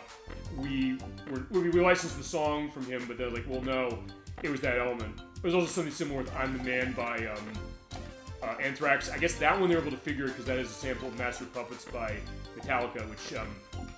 By the way, if you're a Rock Band player, that's the only way you're getting Master Puppets in that game legally. But that's a case where they did that. But yeah, I mean, that's so interesting thing. Like the question, like, well, also waiting to happen. Did they know it? Thank you so much for indicating that because I didn't really put that together. And as I said, I've been blasting Dare by the Human League all week. Specifically, actually, that one, but also I'm familiar with Love Action. Love Actually, it's a classic Christmas movie It's a great, with many British actors in it. Yeah, it's a good movie. I think it might be a tad overrated, but I mean, Love Action. Rather problematic now. Yeah. It is. Well, no, it's not. It's whatever. But I don't know Love Action. Love Action. Actually, it's off the same album, Dare. I will put a link to that. It's actually, I have Grand Theft Auto San Andreas on the PSP. It has it on the soundtrack. That's how it kind of got an indication. You have this kind of string instrument thing go, oh, nice. Game over. We're going, wheel, wheel, wheel. And you get the synth thing going, It's good stuff. All right, we're back. And speaking of old games, I've been playing Civilization 2 over here. Interesting that you're saying that because I know Proto we had on the show a couple weeks ago. He's been on Civilization 4, which is on PC, and it's on. I think that's on PC. 6 is on the consoles as well. I have not played any Civilization games. Any of you? You know, I haven't, which is interesting because it seems like it would be right up my alley. How so? Well, I know it's sort of a turn-based kind of strategy related to politics and government and history and civilizations and that kind of thing. Yeah. It's the kind of thing that appeals to me. But I've actually never played. Do you like the milieu, basically, is what you're saying? I think so, yeah. But I've never played any of the Civ games. Where are we up to now? What's the most recent? 6. 6, okay. Which is on the PC. It's also on consoles. I know that Proto loves 4. That's the one he loves playing specific. Actually, that's the one he still sticks to above all the other ones. He thought 6 was okay, but he felt that maybe it kind of made it too simple. But then it was interesting because the Crusader 64 bought 6 on Switch because it was on sale. He said, like, I couldn't get into this. It seemed like it was too much as far as, the learning curve for it. But that was interesting because I was thinking that separation of, I guess, how is something easy or not easy in regards to something like that. But yeah, it is an interesting one, I know. And I mentioned Age of Empires before. I think you're a big one on that one. Right? I am, and I was recently interested in an Age of Empires clone, an open source clone called 0AD. I don't think I've heard of this. Tell me about this. So it's an open source clone. It seems to be constantly in development. Okay. Like a lot of open source projects, it's hard to get people to contribute. But it is basically a clone of the original Age of Empires, but with far superior graphics and improved gameplay elements, many more different civilizations. It's available in an alpha version. I downloaded and tried to play it a few years ago. It wasn't altogether that stable. My understanding is there has been a new release recently that is pretty playable. I would be interested to take a look. I mean, the development time has been really drawn out. They're not even to beta yet. But okay. Is it some of the same people who used to work on Ensemble Studios working on that? I think it's a collection of random people from the internet who really, really, really like the original Age of Empires, but wanted something with up-to-date graphics, improved gameplay, cross-platform, and most important, just free software. So basically, it's a fan project. Yes. Which is interesting. We've talked about fan projects on the show before, which is sometimes that's some of the most interesting stuff, as far as fans coming up with it and understanding like how a game like that ticks. Actually, with Age of Empires, that has gotten the definitive editions, which are these enhanced versions with the enhanced graphics of 1, 2, and 3. And Age of Empires 4 came out about a year or so ago. I heard they're pretty good. It's not Ensemble Studios anymore because they're not around. I think it's, I don't remember who it is, the company who makes that. It's remnants of them who make it. But then that thought of, kind of, I guess, dichotomize between the original game a little, and then getting a sense of wanting to kind of relive that. Actually, I guess with with Sonic the Hedgehog, that's the case. Because I don't know, are you familiar with Freedom Planet? I'm not. It was a game that actually started as an unofficial Sonic game, but then it kind of became a full release as its own thing. And then Sonic Mania, which we played on the show, was a case of that, literal that way. Yeah, it's interesting stuff. Yeah, I love how Dolphin's been so fixated, specific as far as that. Definitely good stuff to that as it is. Whoa. There you go. It shows that, and we'll definitely show the the puzzle mode. Yeah, we've gone a while on this. Like that's that idea. We definitely get going to that as well. In fact, to that, I don't know when I fail this one. You want to take a look at the puzzle mode? While you're in the not Don't You Want Me from the Human League. In fact, what I'll do is, I will let myself lose, and then we'll get up to the top, and then when you hit the top, we will take a look at the puzzle mode, which is mostly the same. Like, oh no! All right, so there you go. I am gone. I'm almost gone. Don't worry, I'll be gone before you know it. Yeah, feel free to show that. I get Don't You Want Me Baby again. Right. Yeah, that's true. Like, hey, I don't listen one more time. So it's, don't you want me, baby? Don't you want me? Oh, it's good stuff. Actually, I'm always one whenever I go out to karaoke to do that. I actually will sing the Philip Oakley part as far as the lead vocal for the male, and then for the female, the name of the female vocalist on the song escapes me at the moment. Her name will be below. I am not disrespecting you. I'm giving you your due eventually. Don't worry. I then do it actually with the higher pitches for that, so when it gets to the I was working as a waitress in a cocktail bar. to kind of indicate that you're like, really? He is? Like, there you go. You have to do that right if you're going to be doing the thing you want me. Going back to the Rock Band thing, unfortunately, that's the only Human League song we got on that game, but at least we got that one. Actually, I would like to see Love Action. I also, I'd like to see Fascination. They didn't do that one. Or speaking of Philip Oakley. It's Philip Oakley or Philip Oakley. It's one of those two. Are you familiar with Together in Electric Dreams? I am not. If you're familiar with the movie Electric Dreams from the 1980s, 1984, I believe, it was actually the main theme for that movie. It's good stuff. And it was the guitar was done by Giorgio Moroder. So you're familiar with him. Did the music for a lot of movies of the 80s, like Scarface and Flashdance. Specifically, Maniac by. Flashdance is a famous movie. Oh yeah. Scarface, I've never heard of it. Yeah. Well, no. There is one Scarface maybe you didn't hear of, which was the one in the 1930s. Oh. Which had as its indication for it when they released it. I think that it was part of the production code where it was like, yeah, you can't be glorifying a villain this way or a gangster. Oh. You have to change, like, I think it was Scarface, A Nation of Despair or something. I'll have the actual name to it. Or was it Scarface, ... was a very bad man. Well, given how the production codes tend to be- Cautionary tale. Yeah. Well, but see, it's funny because then when actual Scarface came out of the Brian De Palma movie in the 1980s, it's become a big thing as far as a lot of rappers saying that they, they kind of see this as like a inspirational thing, although without giving that movie away. It's like, did you see the end of the movie? Or did you play Grand Theft Auto Vice City, which basically references the end of the movie, references that movie a lot, honestly, as far as how it is. Right, with that, we're going to show the puzzle mode off. This is the element that ElecVerse indicated remembering and playing a lot. We'll show this. Puzzle mode, okay. Okay. And then we'll also do a versus head-to-head specific, but I'll show you how the puzzle mode works. Okay. Well, yeah, Professor, yeah, he's tired. But yeah, it's fine, don't worry about it. I love where this is discussion is going. I'm just going to say that right now. And as I said, did you expect we'd go into some of these things? Alright, I'll show a new game. I have a file there going to Egypt, stage 8. I'll show you how this. Alright, we're exploring first. So yeah, there's the system right there. Over in Angkor Wat. Is that a real place? It is. Yes, it is. Yeah, here it is. Looks like a good choice. So yeah, looking at the map, so it is like the Indiana Jones What are map. all the other places on the map? Could we go back and take a look at the... Actually, you press start on the other controller, you can take a look at that. Oh, cool. Yeah, go to new game, and then, because basically, as I said, it's going to show these each specifically. Go down, yeah, that one, data 3. Yeah, so actually, in that case, you can just not hit anything, just watch. Oh, I think we this is going to have Angkor Wat, we have Egypt, we have Knossos, Oh, you can select which level. is I didn't know that. Knossos, which is a palace complex And on very Crete cool.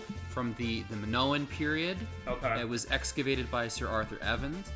His collection, his papers are in Oxford. It's a very, very weird place because he had some interesting ideas about creating a kind of like an origin story for Western civilization that was feminist, non-violent, and so on. And he basically kind of he kind of reinterpreted the archaeological record in a way that was very very misleading and kind of reacting against fascist ideas at the time. It's crazy. There's a really interesting book about this by Kathy Gear, which is pretty fascinating. But the images are amazing, and the art that comes out of there is pretty extraordinary. So I'm curious what art they would pick for the background. Well, because you have a selection of we level, get I on didn't here. realize. Select that. I didn't realize you can select that, so you take a look at that. Okay, so she's going over there. I forgot. I didn't know you could make a selection. All right. Wow, let's look at that. Let's see what they're gonna choose here. All right, this level search Okay, multiple so times. they're going for this whole tie-in with King Minos, mythical king, the Minotaur, this Okay. kind of thing, the labyrinth to keep the Minotaur from escaping. I'm sorry to say there is not actually one there on the real Crete. I don't think there's one in this game. There may not be one. There's a long hidden treasure. Okay, there we go. Oh, she's really excited. She's like, "Oh my God, look at this! Wait for me, my lovely treasure." I don't think I would hire her as a research assistant. I think that she doesn't show kind of like the proper respect for the archaeological finds. I'm kind of worried that she's not going to bring them back to the museum because as Indiana Jones often says, this should be in a museum. Right, or no, it's like this. From Last Crusade, the opening. Thank you for bringing that up, by the way. As far as this, so I'm a little worried about her. I don't know. Shopping. Well, I don't know. Actually, now I'm thinking about this as far as animes. Like, even he's like trying to rein her out. He's like, wait, oh no, something's wrong. The blocks are in the way. All right, let's use our brains to move ahead. So it's like, okay, fine, it's my job. So yeah, that's up to you, by the way. Okay, so and I have a stairway going down to where we are. Ready? Let's go. So she's excited, but we're still running in our case where we are, and the blocks are in the way. So, okay, when the pressure vessel gets to the bottom, the stage is clear. So how this works is that he'll walk along. There he is. When he touches the ceiling, he's dead. When the block overlaps him, he will climb like this. At that point, basically clear lines to get him out of the way. Basically, he has to hit the floor. So yeah, hit the A button on that one. What if you hit So him? I'm just watching for a second to get a sense of how this What works. if you hit him? If you hit him, what happens is that he will climb up the blocks. Okay. We showed this in the demo earlier, but I'll show it now. So he overlaps, he's behind him, so don't worry, he's fine. He'll climb to the top. Right. So what you gotta do is you have to put the blocks down. He'll walk around, he'll walk left and right that way. And then basically clear lines you go along, you have to get him on the floor. The same thing as you did before. Pretty much, so you are doing the same thing for like clearing the blocks, but then it's just kind of putting in fact, you're gonna get him, you got him right down there, perfect, good job. So yeah, that's stage clear. I have not cleared stage yet. I would love for them to move aside so we can see. They do really seem to have a picture of Angkor Wat on your there it is. side. In fact, I would love to see what's behind mine. I can't quite make out what it is. It might actually be a picture of Knossos. Actually, there's an edit mode you can go into that to show that because you basically make your own puzzles there. And I think they give you the option to go select where you're going, I think. And by the way, for the puzzle mode this way, you do have, for the purpose of how we're running this, we're just doing this on our own. And I'm going to get him killed, unfortunately. So you're actually doing a way better job than I am. Yeah, you know what, fine. Yeah, you're going to die. Oh, I see. Is at the top. Here's the other thing also to indicate is that when you drop the blocks, if the blocks hit the spikes, they will break. Oh. So in that case, you can use that to your advantage. Like, hey, I don't like this block. You're saying, where's the straight line? Well, you can get the straight line feasibly if you get it high enough, and then say that, okay, I'm going to do this. How about this way? In fact, fine, let's do this. This is what I need to do to get down there. Boom. Yeah. Now, in my case, I cleared the stage. There you go. New record. Are they gonna show you? Yeah, so I have like the, it looks like a dinosaur, but since we went to, I don't know where we were, or Sphinx, I should say. Yeah, he's in line there, it's fine. He can walk off, but the thing is that he will eventually just walk off on his own. If there's a gap, by the way, of at least 2 blocks, he'll fall through. It is one he will. So in the case over there, he's not gonna fall. He's not gonna fall until you clear that other one. I'm gonna need some extra help. Well, you have a line piece coming up, so you should be in good shape that way. Perfect.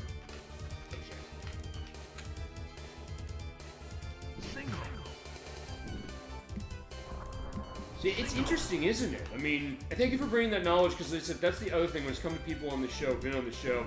So what's this idea, like, what are they bringing? What is their perspective? What is the niche that they're going to cover to this? I mean, I didn't know necessarily I would learn something as far as this historical element. You knew that basically off of nothing. I have notes for talking about this game because I don't know everything about it, but... Actually, I prepped in a really unconventional, but incredibly... No. Oh, okay. It just happened. It was just luck. But see, that's the other thing is that, and that goes to one of the elements of streaming. You understand like the element of how to do a stream of anything really. Which serendipity. Serendipity, yeah, that's one way of doing that. That's why people tune in. I think so. I mean, I think the idea of it's something different, it's something unique about how they're going to play it. Okay, yeah, he's getting nervous. Like, oh. Okay, crushed. You do have unlimited continues, I think. It's a painful death as well. It is, yeah. It's cute though, in the sense that he's not getting crushed. You know, I mean, No. I'm trying to think because before we played, it's really violent with that kind of a crush death. No, I'm trying to think about that. What we played on the show, where it's been super. Well, I mean, He's like. well, Mortal Kombat, but that's not exactly the same He's thing. just walking around. It's not attached to anything though.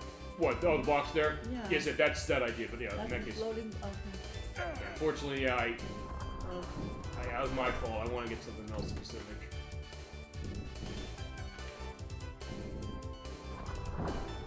How you get the cube over there, that would actually be very helpful. You know, fine, let's just go there and boom, boom, boom. There's the cube, perfect. That wasn't good enough, so I was like, yeah, fine, he's gonna die. I think he's just like, it's like he's not, you know, actually, okay, fine, the game we played that was, that case of it was Mortal Kombat 2. The second level where basically as Baraka, I uppercutted them onto spikes, and they go the ah! As far as like them dying, it's like, yeah, that's how they would. That's how I guess you should react when you get yourself uppercutted on spikes. Well, I mean, I don't think there's any right way to react when you get uppercut on spikes. I think everyone has their own reaction. Yeah, well, I mean, well, even as far as that game, you're right, because some of the characters have specific ones. I know Liu Kang is supposed to be taken off of Bruce Lee.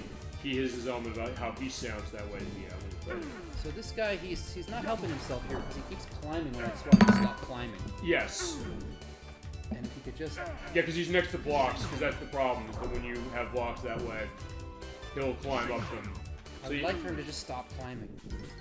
Yeah, so it's funny, you were saying that the assistant is the one who maybe she's not ready for this, but yeah, well, maybe the professor may also not be ready. I think he's not. I think he's less ready than she is. Suggesting that neither, well, let's say, neither of them seems overly competent.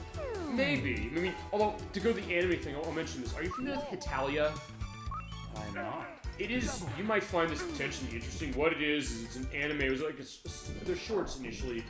It's basically anime with characters that are actually countries, in the sense that they're people, but they're like of things like China and Japan and things like that, the United States, and they kind of sort of play to, I guess, some of the stereotypes of the idea of like what that is, but the idea of like how they're kind of trying to, or it's almost like a video game take on the United Nations a little bit, kind of, I think, sort of.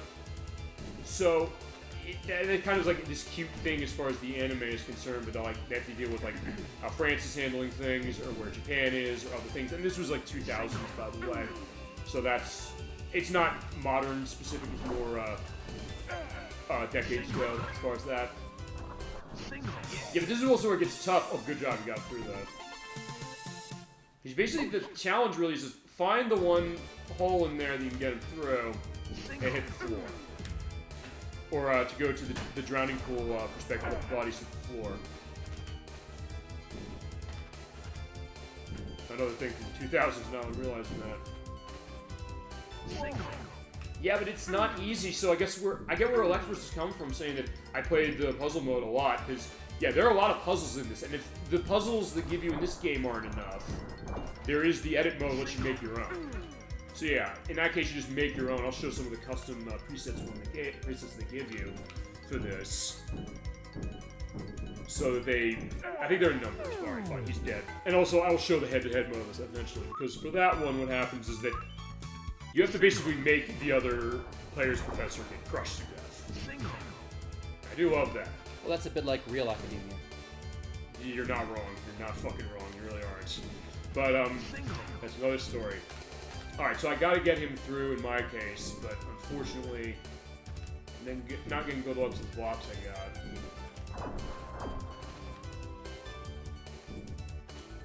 Actually, this might be fine. Oh shit, I put the red one in the wrong place, the line block. Yeah, fine. He's gonna die, unfortunately, because I screwed up.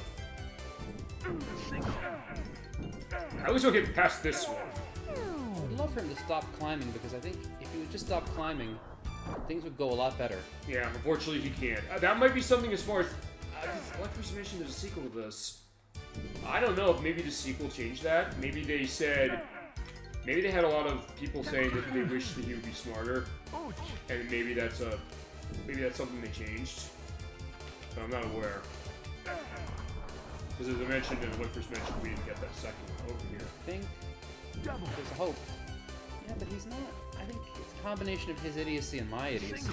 Yeah, I mean, that's an interesting distinction when it comes to that. I mentioned this, actually, the running joke on the show is that I tend to suck at every puzzle game we play except for Tetris Attack. That's the one that I was really good at. But for other stuff, the thought of, when are you going to be really good at a certain puzzle game? In fact, I'll ask you this. What is the puzzle game you would say, of all the ones you've played, if you remember, that you think you have the most proficiency of? Whatever it might be. Not sure I can think of any puzzle games that you played a lot. For me, it's Tetris. I clearly only played it. That's the game I noticed, or I showed. I said, you know what, we're good on that one. Whoa. I can't get them that way. Almost a little bit of like Carmen Sandiego in this game as far as bringing back memories of Snood. Actually, I've heard of Snood. It sounds very familiar. And Carmen Sandiego, we're going to figure that when I can get the PC stuff figured out. Because this is going to be more of figuring tech out for that. Nikki's going to help us with when we do some stuff next year. I want to show that Carmen Sandiego, or all those Carmen Sandiego games I can. Well, actually, a couple are on the consoles, so I could feasibly get the ones on the Super Nintendo and the Sega Genesis and show them off. I love this mode. Oh, there you go, ElecVerse. So yeah, we're showing the element of that mode. Yeah, okay, you're doing the smart thing as far as this. You're saying that, okay, here are the blocks I have.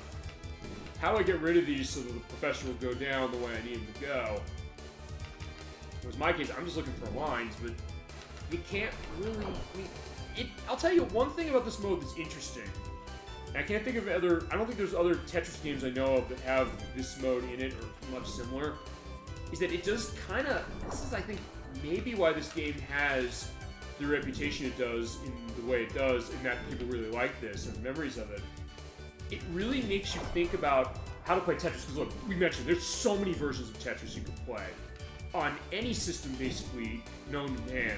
So what makes you say that I want to play this one, and this is the one that I'm going to be able to manage specific to that? And that is very unique, and I think I get then why with Tetris Plus people have this attachment, saying that I remember trying to get the professor to survive, because like, yeah, he's not very smart, but when you figure out, you've done a really good job, honestly.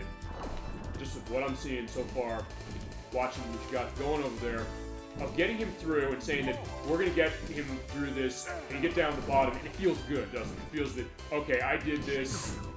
You're saying like, it's maybe sort of my stupidity of not getting down there first, but then when you get him down there, like, wait, no, I did that. I'm able to manage that specifically, and unfortunately, I'm in a bad case. He's getting crushed. I mean, in that case, you have him trapped down there, but that's fine, because that's a good strategy. Because at that point, like, just get rid of the lines you have to get rid of. He's safe there, unless he climbs.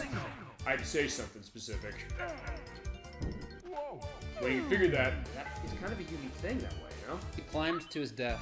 Yeah, unfortunately. He saw an opening and he decided, yeah, let me take it.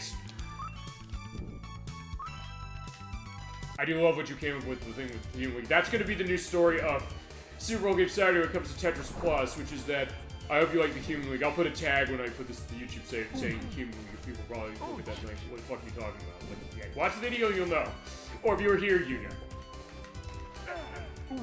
I guess maybe that's the other thing when it comes to the show. It's also that idea of, you know, sometimes when you're friends or family, you sometimes say that, you know, you had to be there in order to experience something or remember something that was like, or the inside joke sometimes when that goes. So maybe that's the idea. Or I remember like the Homestar Runner series. I think the Strong Bad emails, he had one where he was saying that you have to come up with a reference that only the people who are on the road trip would know is his on road trips. Let's see if I can link that. I mean, a one that is not cold is hardly a one at all. Yeah, the ones are always cold.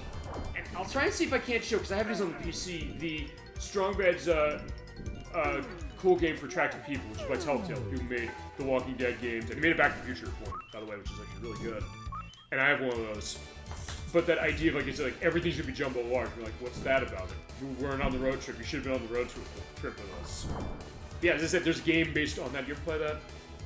I did not. It's good. I'll tell you what it is, and this is we'll get into discussion on this when Nikki is on the show next year, because she's gonna be playing for us Freddy Fish, Case of the Missing Kelp Seeds, which is actually by ex-members of LucasArts who developed that. And it's a point-and-click game the way that something like The Secret of Monkey Island or Full Throttle or Sam & Max are, if any of those names ring a bell, or Grim Fandango, which is on the Switch now, I believe. Which is Double Fine's open, Microsoft, which is Tim Schafer's company, who made that. Which is funny because I remember when Psychonauts came out, they said, Microsoft said, we don't want to publish this, we don't think it's going to sell well. Majesco picked it up, it didn't sell well, but it became this cult hit, and then years later, Microsoft optioned the sequel. It's like, fine, we're buying Double Fine now. Who made that? Yeah, there's some interesting stuff as far as that company I definitely would like to show. Another one of licensed content I'm kind of questioning, but I would love to show this. I don't know if you're familiar with this, Brutal Legends. It's a game for the PS2 and the Xbox. Sounds brutal. It's actually, I'll tell you what it is. It's a hack and slash. It's like a fantasy, like metal hack and slash with a lot of actually licensed metal music. It's a passion project of Jack Black, who was part of Tenacious D. He voices the main character. He's a roadie for the for this band. It's this very adult-oriented thing, but it's also having fun with that. There's one line when you first start, you're seeing one of the people like up on the rafters, and he's going to be falling. He's like, "Get off of that, you mother!" And then puts on the screen. He's like, "Oh, by the way, we forgot to mention this game is a mature rating. This has strong language. Are you okay with this?" Like, yes, we're fine with it. Or he's like, "No, I think beeps are funnier." Depending on what you pick, it actually does give you like censor beeps when he says the next line, which is "mother fucking pieces of shit." But then again, it's like you can turn it off and then they beep it. We'll edit that out in post. No, we won't. We will not edit that out in post, because I'm doing it also for a reason. Actually, it goes to something ElecVerse mentioned, is that when you're going to necessarily go something like that, like, well, it comes to like an element of explaining that. I mean, we're explaining the story that way for the purpose of that. And it goes to the idea like, hey, it's mature rated. And actually, they even do that with the violence in the sense of saying, like, you know, it's very bloody, by the way. We forgot to mention that, but yeah, you got like flowers up. It's like Serious Sam a little bit. Heading for pain sounds like a typical professor to me. Okay, so I guess at the speed of 417, do you speak from personal experience maybe on that? Or knowledge at least for that, if nothing else. I'm trying to look up something. What's that? Because I've been going up on like 8 million tangents, as have all of you, and I've liked that idea. I mean, I just, honestly, I'll tell you, I want to thank you all just for the purpose of what the show has been just so far. And there's also the question, can we get a couple hours out of this game? Yeah, we can. We can definitely do that for the purpose of what this is. But yeah, feel free to go into whatever it is you're looking up when you get it. Okay. Actually, I think I got a way to get him out now. Maybe. Yeah, in that case, he got crushed. Actually, the way he gets crushed, almost hear that sound, it sounds almost like Miss Patman. Do. Oh shit!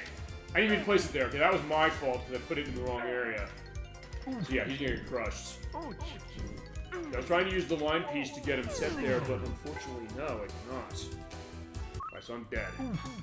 Oh, you got him on the bottom. Awesome. Yeah, you're doing a great job, by the way, on the puzzle mode. I think we figured what mode is your favorite this way. I'm doing extremely badly, and then after a while, I figure out how to win that round. Which is kind of what it goes to when it comes to something like this. The fact that you do it so much, you then realize, okay, let me try this.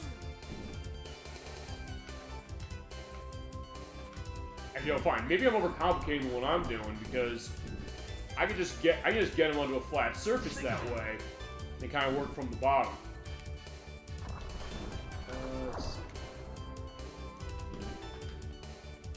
Yeah, but I get what ElecVerse saying as far as being fun. Look, this is a lot of fun. I'm really liking this part of it. Because yeah, we get the traditional Tetris like in other games, but with this one, it is something that's a bit different. And okay, perfect. Let me just get something I can.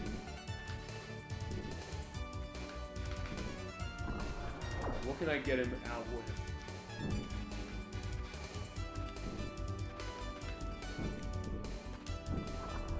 I think we haven't even gotten to the competitive part of this.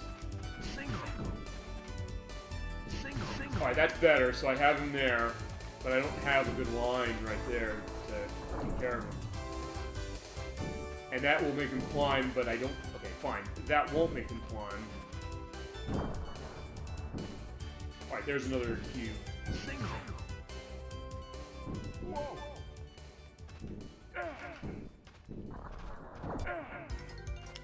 Alright, no. Oh shit, climbed up. But you do have him in a pretty good place there. Actually, I'll tell you what you're doing, which I never actually did this myself specific, but yeah, you're kind of, in a way, trapping him there to get a sense of, okay, just go this way. Okay, you know, I think, no, not that one. One of the cases I don't want the line piece. Now we can go to the right, or left, good, okay, he's going left, perfect. Like, alright, so... Dodge, you say you're looking for something specific? Yeah. What is it?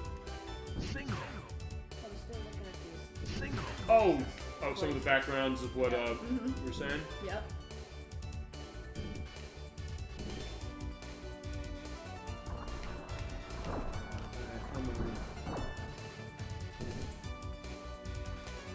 So yeah, you're getting a history lesson. I mean, I'm learning something tonight just for the purpose of that, so thank you very much to both of you, all of you for that, I should say.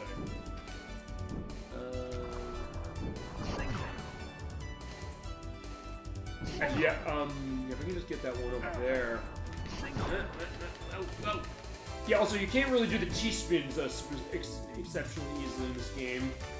Which, if you're not familiar with those are, it's basically when the piece is basically right there, you can kind of do rotations on it directly to get them going, but yeah, I'm not doing good on that. Yeah, you almost got him, Martin.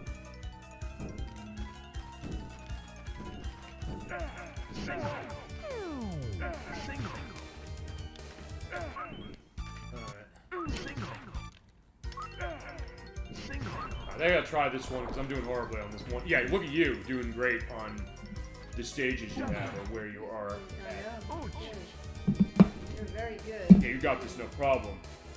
Yeah, a certain element of masochism is sticking in academia. Okay, so like, yeah, we're going into...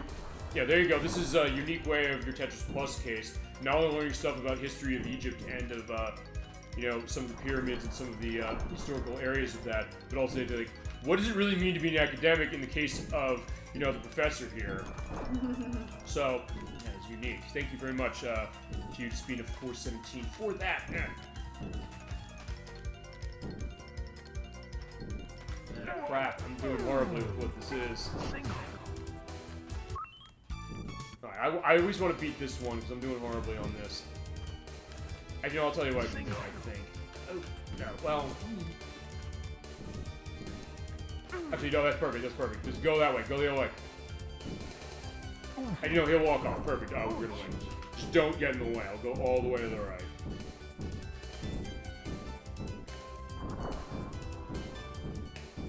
Alright, finally, how many attempts was that? At that one, it seems like it's very weird as far as that was. Like, yeah, okay. I'll have a countdown down here, by the way, of how many times it took me to get that. Yeah, I feel satisfied getting there. Alright. Alright, this is a little easier. Like, yeah, the steps, but... You know, keep climbing, but I need to get rid of that one there, actually. Perfect. Alright, fine. That was way easier than that one. I got one on the first try. Yeah.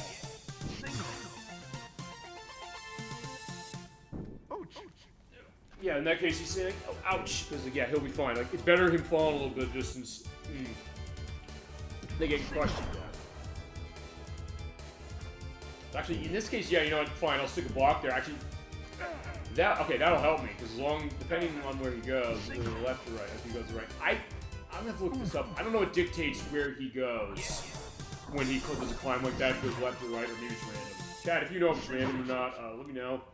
Or not, fine, since I just got that, maybe there's something in the manual that goes into this.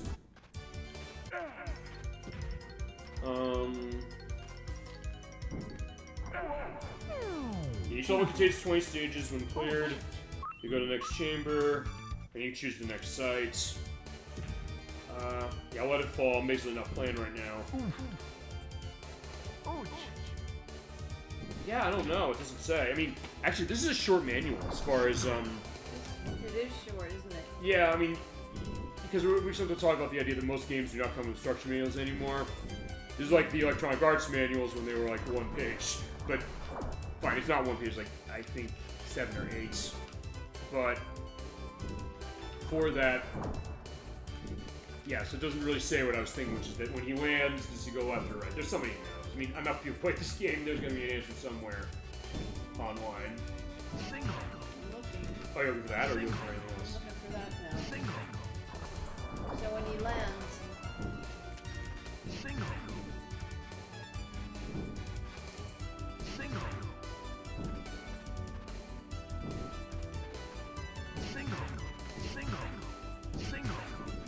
Yeah, I'm not sure. That being said, that'll be fine that way. I mean, if I can find something else when I edit, that's fine. We'll do it. Thank you for indicating that. Because that's the other thing. Sometimes we'll ask questions, myself, chat, all of you, and I won't know the answer, they won't know the answers, like, because it's not necessarily always the things that people would necessarily ask about a game like this. I say we go in the guts of gaming on this program, and that's kind of what it is. Even something that seems like it's minute, who would, you know, care about something so small, but hey, sometimes it's not easy to know, and it kind of changes with this game specifically. What's the dynamic of how this plays? Actually, no, I tell you what I want to do. I want to crush that.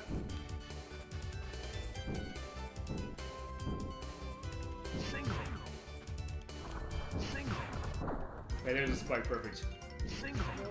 Oh no! Yeah, you're gonna get crushed. And you get that music going, the uh-oh. Yeah, he's gonna die if I don't do something. Yikes! Look at his head. Metal things are scratching the top of his helmet. Yeah, he's not getting out of this alive, unfortunately. It's cool the way they have that. The animation, yeah. Look at the little as the short. It's almost like they're coming off of his helmet. A little, yeah. His helmet. I mean, that's a great attention to detail too. When you think about it, you're thinking that wait, for this game in the arcade and here.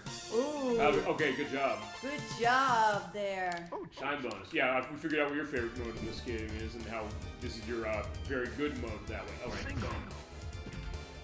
Oh, there we have some caryatids there. Ooh, they nice. are human sculptures that serve as columns holding up.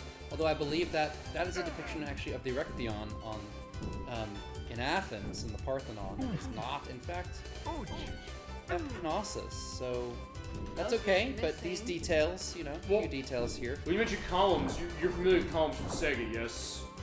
I am familiar with columns from Sega. Because it's funny you mention this because that was another. Okay, this is an interesting thing about this, which is that for some reason, a lot of puzzle games, a lot of block puzzle games, tend to have like an Egyptian milieu. Columns, the original, had that for sure. So the idea of how they're overlapping and how they're there, okay, he's trapped. But that's fine. We'll get them out. We'll try to. According to a story related by the 1st century BC Roman architectural writer Vitruvius, caryatids represented the women of Caryae who were doomed to be to hard labor because the town sided with the Persians in 480 BC during their second invasion of Greece. Okay. So they're doomed to hold up buildings forevermore. Hold Pretty it much. up. He's dead. The sad story of the enchanted. Slightly goddess was used as decorative support on them. Still waiting for their lonely sister. Erechtheion, the ancient Greek temple held up by statues, was dedicated to the goddess Athena, right at Poseidon. And now, stunningly beautiful marble buildings that go on the lines of the Ionic Order, considered the most sacred part of the Acropolis. Okay. I mean, it's funny you mention that because actually the Crusader 64 is something, because you've been playing a lot of God of War Ragnarok recently on PS5 to be specific. And that's another one. Fine, that's, well, fun. God of War itself, you know, God of War interview. I think... The franchise or that one? Yeah, I think so. A little bit. Yeah, because it started on PlayStation 2 in 2005 as an element of Greek mythology. One that because there is full nudity we can't show on this program, unless I do an off-screen show, and then I censor it out. Which we can do. If you want to do that, we'll just have a, I'll just do a off-screen recording, and we can have it that way.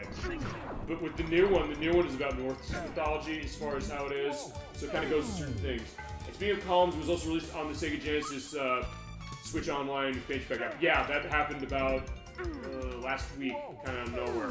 It was releasing columns, Golden Axe 2, Alien Storm, and Virtua Fighter 2. The Genesis Virtua Fighter 2, not the Sega Saturn one. Actually, that's we showed that. Well, fine, we showed the arcade port of it for the fighting showcase at one point. But yeah, that's what they added kind of as their last end of the year hurrah for Sega Genesis that way. And when they drop them out to the point where I do Switch Online demo day with my coworkers. There's like, you showed us all of these because like they've been re-released all over the place, which is true, they have. But just thought of okay where that is and what Sega is doing to put them out.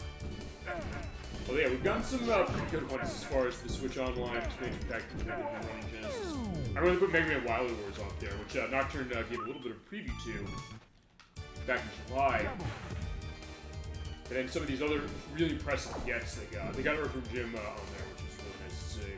As well as Oasis Dragoon. The one they haven't gotten to yet is they haven't gotten to Landstalker. I'm playing actually did it myself recently. I love that game. We're gonna show that for the show. I adore that. We're gonna play Lance Stalker. I have not. Yeah, it's Climax Entertainment made that. A lot of people worked on Shining Force. It's kind of this Zelda-ish kind of action RPG with some amazing music.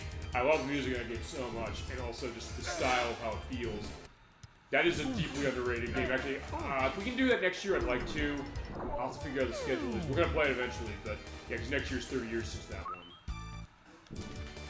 All right, so let's try to get Professor going. Yeah, I think like last time, we kind of got him stuck in the hall.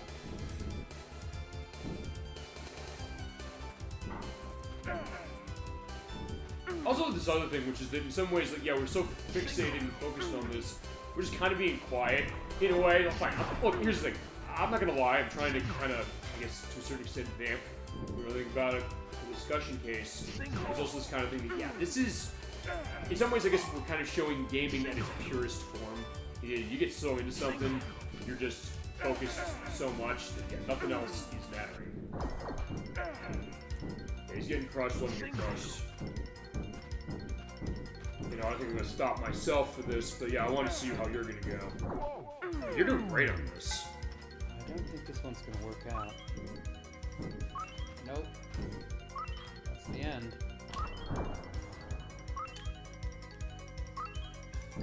It's also interesting to see him, the idea that he's not necessarily, you know, he's panicked, but he also, you'd think that if he's, like, facing the end of his life that way, he would be pretty much, like reciting Psalm 23 or something. He's also climbing towards death. Yeah, it's true. So it's like, yeah, you're right. He kind of, maybe it's something he likes. I don't know. Alright, so I'm gonna put him name Sog, or Sog specific. Or Sue. There we go. Yeah, I just want to watch that. And yeah, the reason also I guess we're doing the two-player stuff this way is because you're seeing there, it's kind of half the screen real estate that's kind of getting lost, and I dropped the controller, but that's fine. Because it was an arcade game, as I mentioned, but still said, hey, it's more of a complete look. Yeah, it's probably picking up what Dolly's been saying over there, because man, the acoustics of where we're running this from is pretty amazing, I'm not gonna lie. Which is a unique case of that, you know, thinking about it, that I don't think we've really gone into enough on this show, but alright, yeah, he is done. This one is very challenging. Oh yeah.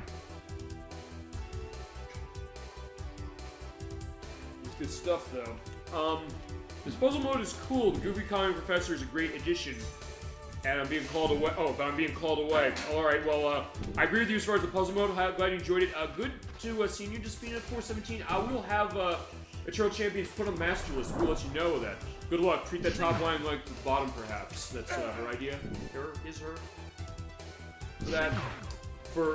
Yeah, thank you for joining the show. We appreciate all of your input. As I said, we'll have Eternals Champions at some point. We will indicate that for sure. Yeah, we take your requests all the time, because I will definitely figure when we're going to do that one. Thank you so much, and thank you for joining the program. Well, okay, let me know and have fun. No problem. Great to you. Take care, my friend. And I hope you enjoyed the SuperOldGameSaturday experience. You'll have to figure Eternal Champions at some point. You want to call dibs on them? I don't know it. I've never seen it before. Okay, I mean, I'll fly that around to some other people too.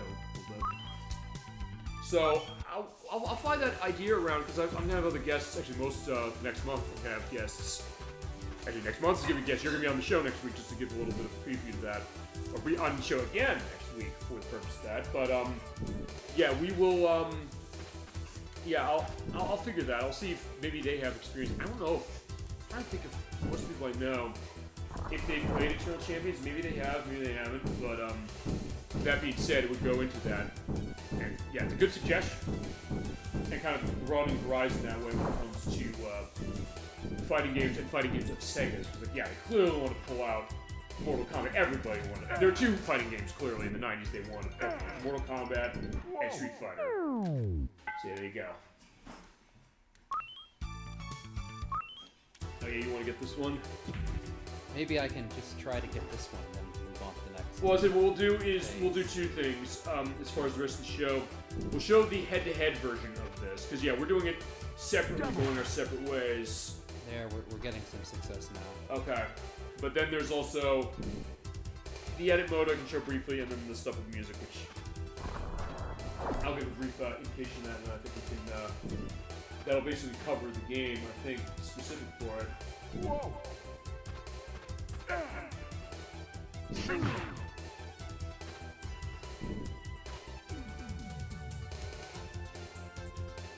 Okay. Yeah, I like just how this is operating as far as seeing that, and also seeing you, in Hurt Knox. Yeah, I'm getting it right. Actually, I actually pulled up the chat from last week to get a sense. Like, I want to make sure I'm pronouncing that right. Like, yeah, that's not right. I got to pronounce your name correctly. And I'll definitely get to that specifically, especially because you're going next week. And thank you for that. And thank you for being on this show. Thanks. Well, you behave very well. Very attractive race. Well, I mean, I've always said it's a free show, but I mean, I've sometimes joked this idea. Is like I said to Kinetics, I said he hates the 3D Sonic the Hedgehog games. I said, I want you to be on one of those. I'll pay you in food and booze, feasibly. But he's an amazing cook, so at that point, he's like, yeah, I don't want your food that way. As far as it, but yeah, booze maybe so. I don't know, but yeah, I mean, hey, if nothing else, I do appreciate that, and you're bringing that knowledge to it. You're making this unique look, and I thank you so much. And he's dead again. Yeah, unfortunately. He just keeps dying, but you know. We're gonna have to just get a sense, like, counter of how many times the professor died. And come back. I was like, yeah, we've sometimes mentioned on the show other cases where we have game characters where, based on how the lore is working, they just keep coming back after, dying constantly. Sort of Tails in Sonic the Hedgehog, in the sense that in two-player Tails is invincible. It's like nothing ever kills him. As professors like that, he wants that treasure so badly, he's saying that, yeah, we're going to keep pushing forward. Alright. And that's it's also giving me an opportunity to kind of sit back and, I guess, sort of relax on the show, but like I said, that's fine with that, and we'll show the other stuff as well. All right, this is a losing battle. I'm gonna have to let this one go, Okay. and take a little breather myself. Yeah, you played great though. Actually, since you are taking a little bit of a stop to that, I'll tell you what we'll do. We'll show two things before we show the head-to-head of this mode, because yeah, we're gonna come back to this mode technically. I will show off the arcade music, because we've been running with the console music, because they have remixed music for this version. And then what we'll do the head-to-head. And then I think at that point, we should be good, honestly, as far as the show, unless, hey, chat, or if there's anything else you want to see or anything else you want to go into, yeah, feel free to hit us with it as we go along.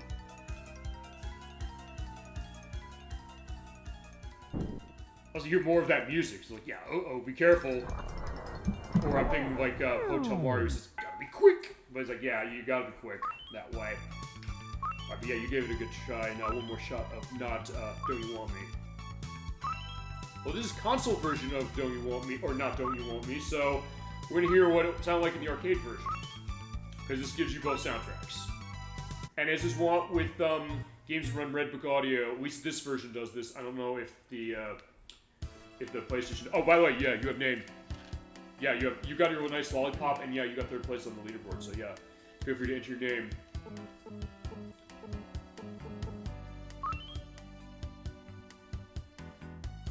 Alright, so yeah, I'm curious what you're going to come up... Oh, you're going to come up with the abbreviation for... Your abbreviation specifically for Inherit Not.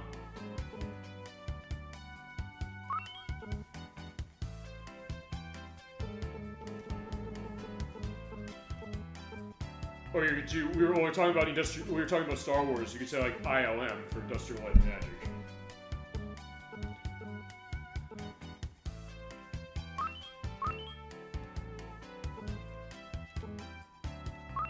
So EAC. Okay. Oh no? You have a lot of options as far as that for it.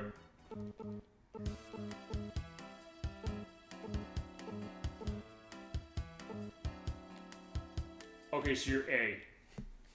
Okay, A with a lot of underscores. Okay, there you go. And there you are, you're reflected right there. There's A. There you go, there A is. Okay, good job. Alright, so we're going to show off next. We'll show off the two-player... Oh, fine. Not the two-player. Well, fine, we'll show it off in a little bit. We'll show off the soundtracks specific for this. First, how it is. Okay. So yeah, go in the options menu. You can change to console and arcade. We'll do that, and I'll do one round of each one. Okay, and I'll show you the edit mode. Right. So we'll do that. We'll do those two, and then we'll go to the next step. Oh wait, I hit A again. I keep forgetting that one. When that pops up, I usually think to myself, "Oh wait, I already selected it. Just loading it." But no. Okay, so we ran console mode. We're in arcade mode. For music. All right. So quick run of classic mode. Take a look.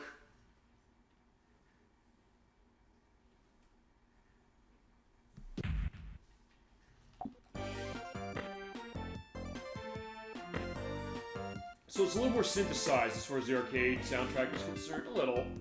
If you're hearing how that is. LL loop is usually the music is not necessarily very long. As far as it doesn't have to be loaded from the disc. And just to indicate this, it's not like when we played Mega Man X4 a couple weeks ago, where for some reason on the Sega Saturn version, the music just loops itself automatically without, a pause in between.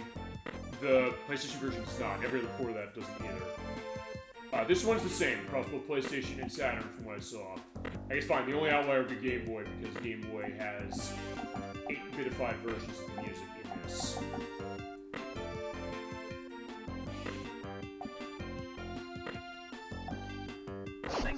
Actually, now I'm thinking about this track, this kind of sounds like... Now I'm trying to think about it. There's a game soundtrack I'm thinking that has this kind of sound of music. Actually, no, it's I think it's Rayman on the PlayStation. Actually, one of them. Specific to it. Yeah, I'll indicate what that is. I'll put an edit for it specifically. Alright, so that will go down to the top. In fact, I'll go to the top right now.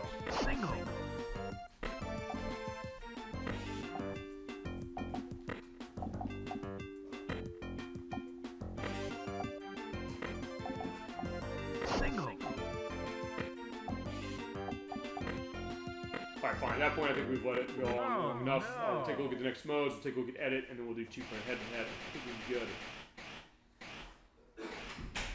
Game over.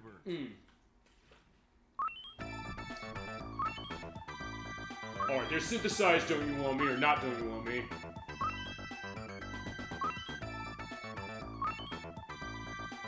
I mean, I'll have to look into that because I don't know if they were thinking that. That was a great insight as it came up.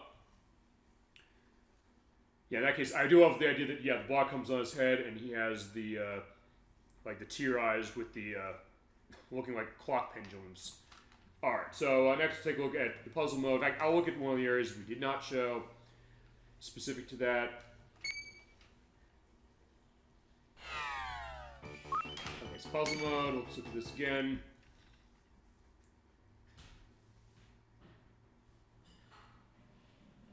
Let's see. I'll start a new one. Oh, okay, that's the one he had. That's the one I had. This is the one I had running this way. So, fine. It doesn't matter which one we pick. Let's pick this one.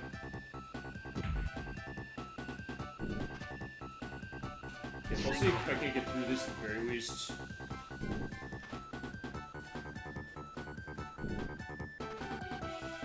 Unfortunately, I don't think we'll be able to. I'll try once. I'm not going to necessarily try a whole lot for this one. As far as I can tell, I don't think that, based on the music selection, I don't think it changed the audio. The audio is going to be the same regardless of how you play.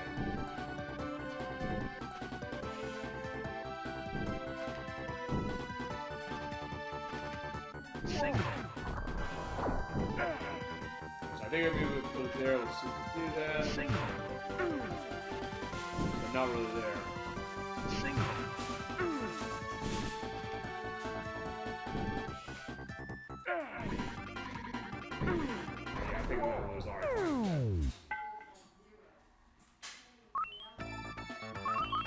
So yeah, and by the way, if you hit the A button or the B button or the C button, as you go through that, you'll just be able to skip that. Yeah, no treasure, but that's fine.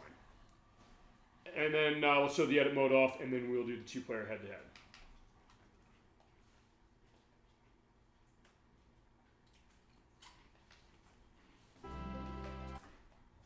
Or I might show that off specifically, but different. All right, hang on a second.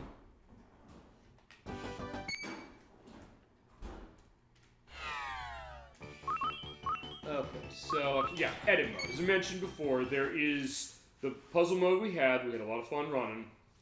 But you can also make your own puzzle. I'll show this. Show how it is. Yeah, you can save it also to the memory card or to the internal storage for this.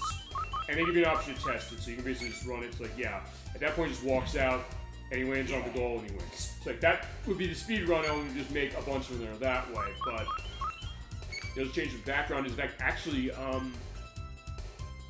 yeah, in this case, you do actually get a full unblocked version of the backgrounds that Inherit Knock was indicating, or that he's indicating here. There you go.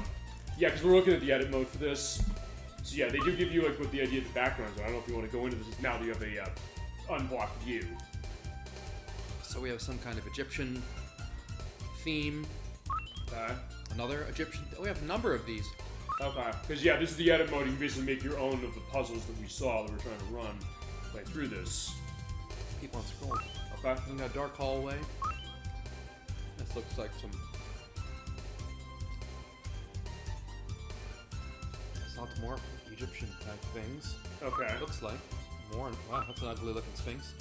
Can't quite make that one out. Well, one thing I can do is I will select the background. You can basically change where the height of the ceiling is. So actually, at that point, you can move the ceiling downwards. That's interesting. I don't know what that's supposed to be. Looks like a skeleton of like a Triceratops or something like that. But then again, if it's that kind of thing, in fact, you know, let's put that down there. And then we can take a look at the background again. Alright, so yeah, so they're a little more limited in terms of what you can pick for these. Okay, you know, I'll move stuff up. So we can't get any of the ones that were Knossos. I don't know, were any of these seen for that? I don't think so, but these ones, some of these were the ones you had for the Egypt mode. Right, so I think they start with the Egypt mode. This one I don't recognize. Yeah, I think that might be what it is. And I think it's the same between the PlayStation and the Sega Saturn as far as how this operates. And yeah, you can also select order stage. These are the default ones they give you. They give you them in numbers. So at that point, they start in trapped in side number 4, 5, 6, 7. Well, okay, in that case, that's interesting. It almost looks like a level you're trying to get through. 8, 9, and 10. We basically have to dig them out. And yeah, you change the background as you mentioned. You can put the blocks down. So at that point, you can also change what they are. Place them down this way. You do have to have a free block or free space. So you can't just have them all. Well, I guess for that you can't have them all blocked. As far as like all on the top, you do need to be able to clear a line. So they do give you a way to avoid being into an unwinnable situation. So in this case, what you do is do that. Hit. You can change the color of the blocks if you want to. Hitting the R buttons. So I think what I'll do is, so I'll just put that one there and that one there, and then just an orange. B button to exit. Move the pressure, move him here. Actually, that's probably going to make him climb. Let's take blocks away. You can erase him using the X, Y, and Z button.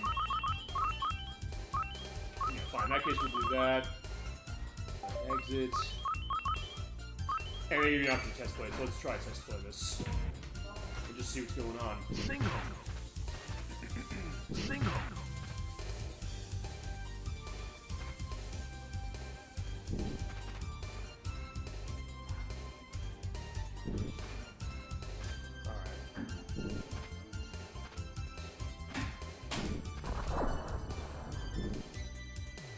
I don't know if I'm going to be able to win this one, but they do give you the option to play it, so like you can't necessarily give somebody something that's, well, okay, you can't totally give them something that's unwinnable. They said we'll have to look as far as those Tetris Championship things, because I'm too ignorant. Okay, maybe for this game, I mean, that would be an interesting thing to see. Yeah, in that case, he's dying. Alright, so bye-bye. So there's also a way to change his color to green, but that's only for 2-player mode. Oh, okay. Oh, actually, wait. Okay, because you can change direction. Thank you for bringing that up. You can change the direction for this bar. Fine, this is the default one, but I guess they give you another one for the 2-player.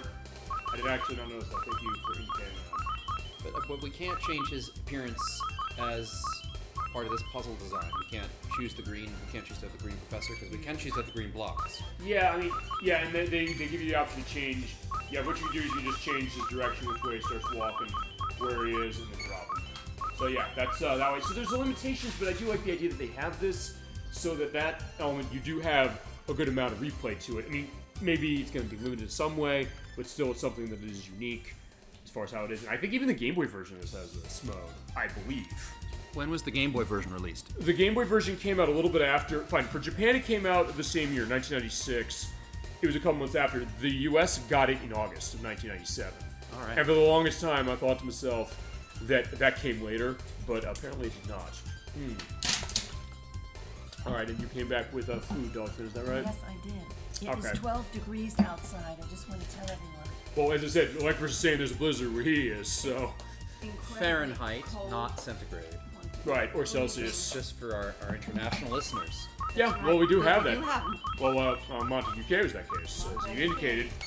Specific. All right, I was just showing the edit mode off. We went pretty far as the puzzle mode. We're also running the arcade music. And we've switched from sherry to sparkling water because They need to come we down. got to take it easy. They need to come down from their not drunkenness, I think.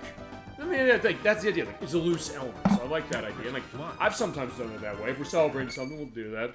I had my alcohol fix before that way. I'll have to have some of that later, just because.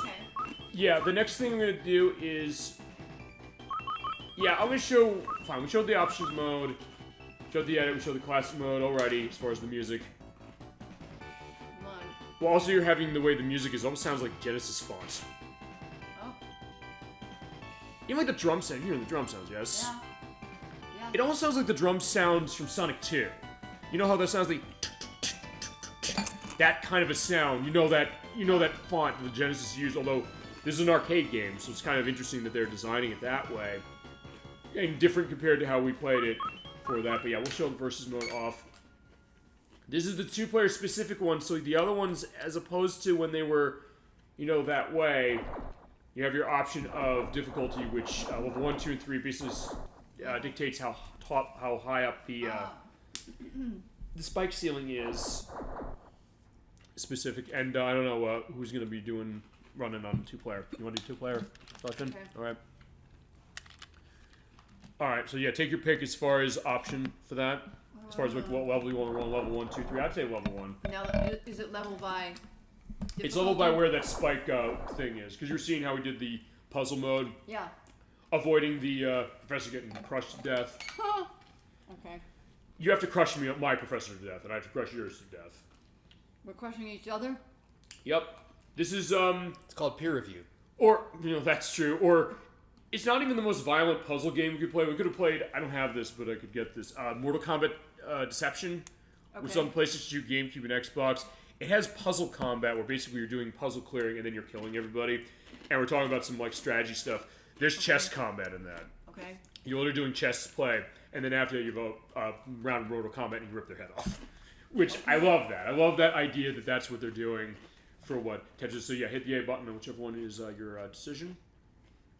Or any of the face buttons feasibly on the bottom. Okay, maybe it is the A button, or fine, there you go. Alright, it's 3-round set. You're clearing the line the same way you're doing before, but also remember, when you have the professor, you will climb up when you have blocks, and as indicated before, in two-player you have that green hue of him for his costume. Not here, you don't. It's like he's glowing. Yeah, Okay. there he is. He's radioactive. I don't know, at a time before radiation existed, I don't know. Was radiation around in the like Egyptian era, do you know? Specific? Well, it's in the soil. It's in their mineral deposits. Okay. But I mean, didn't I we thought know maybe- what it did until pretty recent, relatively recently in human history. Okay, gotcha.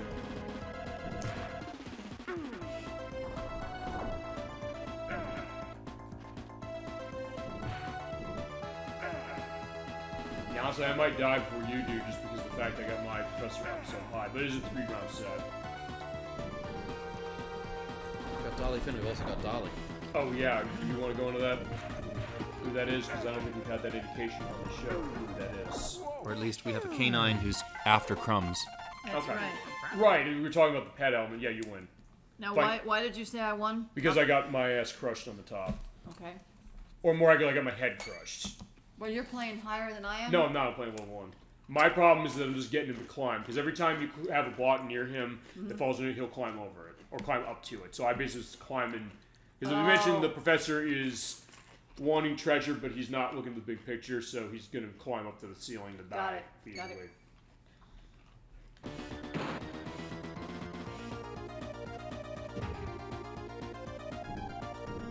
Yeah, that because when you drop that, yeah, he'll climb up. Yeah, so I guess, actually, here's the other thing, because I don't know about this with the two-player for this, which is that since it's all about putting the lines to get him down to the bottom, if you get to the bottom, does that mean that you win? I mean, it could be.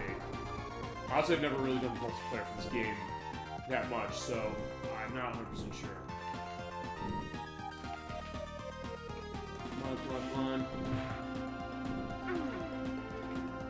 Unfortunately, this is the only head-to-head mode that's in this, which is a little bit of a disappointment in the sense that I wish there also was traditional Tetris play on top of it for head-to-head, as opposed to going for high score. But then again, even going for high score is fun, as we showed when we were playing earlier.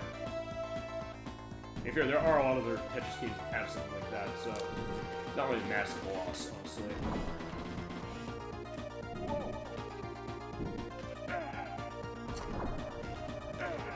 Yeah, I got him over, or you got him over there. Alright, so you hit the top and I... Oh, right, I get it. So in some cases, it's also the kind of thing of trying to hold on. So actually, it's tied up now.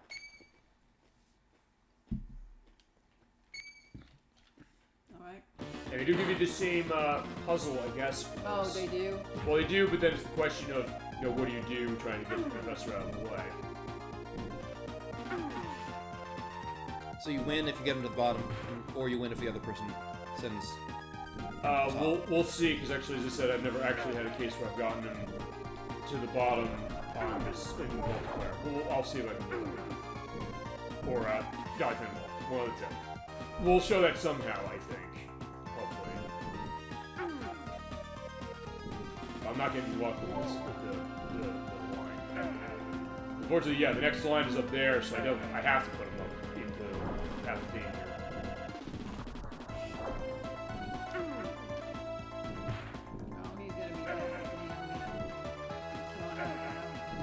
I mean, we all had our fun in killing him peacefully, so that's, I mean, it's like, yeah, we all are having our turn in the barrel, specifically. Yeah, we all are getting our inner mass murder on technically, that way. But then again, he's climbing, as you mentioned, so it's like, is it necessarily murder that way if he does? No. Alright, you want to go again? Yep. I'll do one more specific. I want to try and get him to the bottom if I can, or you can do it. If you get him to the bottom, say that I got him to the bottom. No.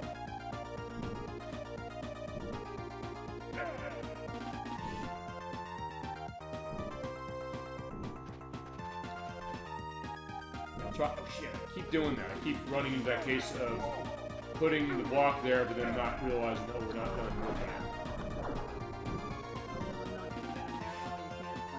I mean, the good news, though, as we were showing earlier, when he gets trapped, that might potentially be a good thing. Just at that point, you don't get him so that he's gonna, you know, get himself climbing. And sometimes you can't avoid him climbing. So it's a little bit of a weird case that way. Professor's gonna climb. Pretty much, yeah. He's climbing the career ladder. Or it's like crazy He's climb. going from assistant to associate to full professor, but what he doesn't realize is at the top awaits the sharp spikes of university administration. Yeah, I was gonna say that's. Thank God I'm not in that field. But that being said, all right. So yeah, death blocks. Like there you go. Talk about your metaphor of academia right there. Okay, apparently I guess you're all against academia that way. So that's the interesting element that way. Well, I'm just riffing on the theme of the game. No, I get that as well. Actually, now that I think about it, the only case of professor we had was Professor Oak of Pokemon. Which actually, I probably should. Well, I don't think it's a real professor. Well, actually, yeah, you're right. Because actually, we brought that up. It's like, did he ever? What college did he go to? And I think Christianity 64 specifically said, "quote doing your mom university," which is a real thing because in the anime, him and Delia Ketchum, who is Ash's mother, are technically in a relationship together. Actually, the anime sort of goes into that. Which is an interesting thing, I guess, to indicate, because actually now they announced it. Is that a skull? Yeah, it was a skull. So yeah, like, they're not even hiding the perspective that, you know, the professor's going to be, you know, dying, potentially. At our hands. Yeah, I was mentioning the thing with Pokemon. Well, two things. One, they announced this week that actually, after 26 years for the anime, Ash Ketchum is retiring. What? He became, I mean, spoiler warning for the show if you haven't seen it, but the question is like, what's the idea of what Ash wanted to do? I want to be the very best like no one ever was. He had some things happen to help that way, let's put it that way. But then also the idea that technically he's going to be retiring. Fine, it's all over the internet, so it's not going to be giving that away. I know actually there's somebody who did something with that too, EdWack in regards to some One Piece. It's like, look, Luffy is either going to find the One Piece after over 1,000 episodes, or he isn't. It's one of those two for it, although the other thing was more specific as far as what that was indicating. But, yeah, I mean, after all that time, it's going to be the end of an era for the next element of Pokemon for the anime. Which is interesting, because we're growing up watching Pokemon, the series, and then it's like, yeah, Ash is there, he's going through, him and Pikachu. It was like, yeah, him and Pikachu, I guess they're settling down, they're kind of, you know, taking a break. He's been at it for so long. Almost as long as, like, Monkey D. Luffy with One Piece, specific. So something to be given to that. And actually, I also have a little bit of a, sort of a programming note for the April Fool's Day program. I'm going to be changing the schedule, so we're not going to be doing Superman for Nintendo 64 like I indicated. Well, first off, I was kind of questioning that to a certain degree anyway, because I said, wait, we had a DC game last year for that with Batman Forever, so like, am I picking on DC by saying that, you know, we're going to play the Superman game? But EdWack knows that I have a problem with how broken Pokemon Scarlet and Violet is, so for my Christmas gift, he bought me a copy of that game. He said, I know you said you never buy it, so now you don't have to buy it, but also we're going to do stuff with battles and things, and saying that, you know, we don't want you to be left out, which is a nice gesture, although I was also sort of kind of not nice about that by saying, initially saying that I'm going to sell this to his face, although I would have said that to anybody, as far as it, only because I'm saying, like, wait, I've been railing against how busted this game is. But who would buy it? Yeah, but he bought it. 20 million people who know the brand name and don't have any idea of what the word objectivity means. Yeah, but he bought it for you. I know, but I mean, so I'll tell you, we're going to compromise for this show. That's going to be our April Fool's Day show now. We're not going to be playing through the whole game. This will not be us going through the entire game in parts. It'll be a one-time play. It was a nice thing for him to do. It was a very nice thing for him to do. But I mean, what I'm going to do is that, look, I've said how broken that game is. I said it's a betrayal from Nintendo of, you know, their sealed quality and the idea that they saved this industry after Atari's, you know, video game crash and all that. But yeah, they have no business putting a game like that out that's as broken as that. But I said we'll have a compromise. We're gonna have that as the April Fool's Day show. I'm going to run it without any of the patches applied. So we're gonna run it version 1.0, version that you went into stores and bought on November 19th of this year, and show you exactly how broken that is to give an indication of it. And then at that point, eventually, when they do fix it, specifically, we will then, I'll then play it myself. Specific, not for the show, but just as far as actually playing it. I mean, it's still in the shrink wrap, specifically as far as home. It's like, I said, that's a fair compromise, because look, I don't want to be a hypocrite this way. It's like, look, I got given this game, if I'm showing I'm playing it, the thought of like, hey, you've been saying this is a problem, why don't you stick to your guns? I'm always one who says that. You got it as a gift, so it's. I know, but I mean, I'm always one who says like I'm a man of my word. I said, look, we need to go to ElecVerse game. It's like, the thought that, hey, we're going to play this game, I don't know, maybe, fine, this degree I think he understands when it comes to me about this, or this show, that we'll play whatever we're asked for. As far as us getting asked for Eternal Champions tonight, same thing. The point where honestly I get the sense of Protorova, he doesn't always get the sense that he actually thinks that I'm actually going to be playing some of the stuff they say we're going to play. Which is like, we're actually doing the game dev tech. Yeah, we're doing game dev tech. And we're about to find out, feasibly, what's going to happen with getting the professor out of the way, hopefully. Let me just put the block right. I can do it right here. Okay, right, that's weird. He's kind of in line that way. There you go. Oh no! Yeah, I fucking missed it. God damn it. It's like, yeah, that always happens to me when I do that. You know, that's that frustration play. It's like, there it is. Don't. Yeah, I'm not gonna do that. But I still have to get him out of that way. Okay, not that one. Yeah, it's getting exciting, isn't it? The idea that you were gonna finally get an answer for it. Alright, fine. But in that case, I don't have a way to do that one, so I have to. Okay, there you go. Block. Alright. That's fine. Him falling, whatever. It doesn't matter. In fact, you know what? I can I'll put these over here so they'll break. Eventually you're gonna get square. Yeah, square is after this one. Except then he's over that way, so like, no, I have to bust these now. So yeah, my attempt to try and do that made it worse.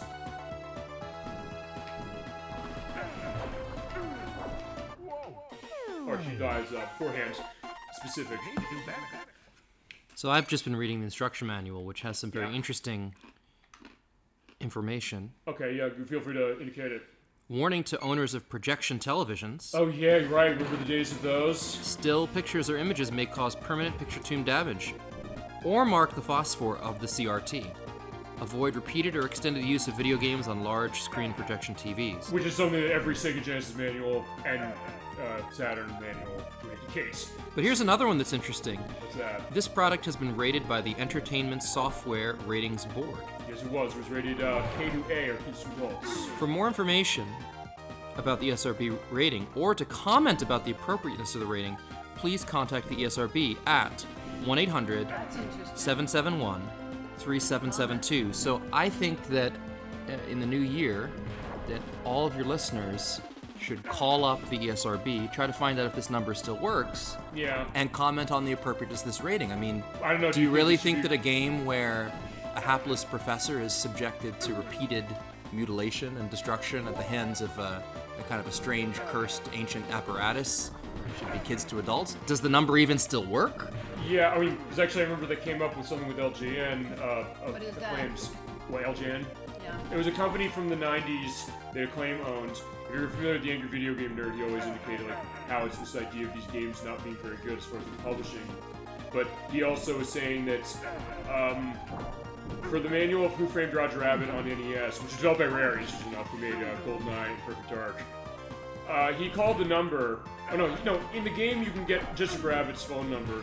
He said, I didn't actually ever call that number. It's a real number. He called it now. I think initially you were able to call them up and get like game hints for how to play. He called it, this was like 11 years ago, I think.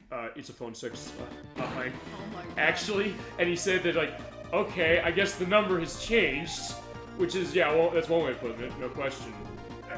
But, yeah, so maybe that's the idea of the ESRB, because they're still clearly a factor as far as rating stuff. I mean, Well, if they still exist, then chances are the number does too.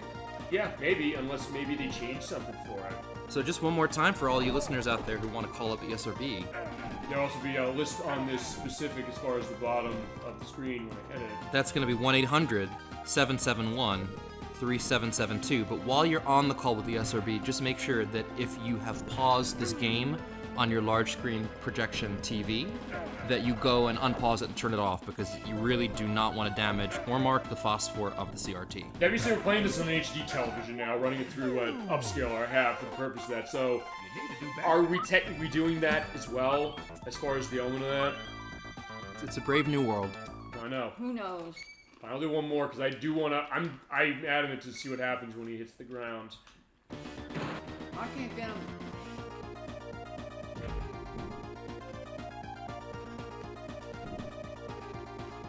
Move out of the way, my friends.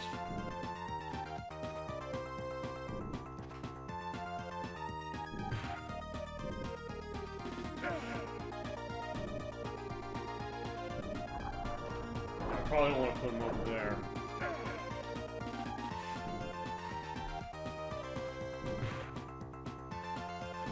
Because I have an empty spot, so that's where these puzzles can be really tricky when it comes to this, honestly. I guess I'm not going to be able to get him down to the bottom. Oh, I think that's a great spot right over there. From me or her? Right hand side. Oh, yeah. No! Well, he's trapped, no. but at least he won't climb. She's got an idea for that.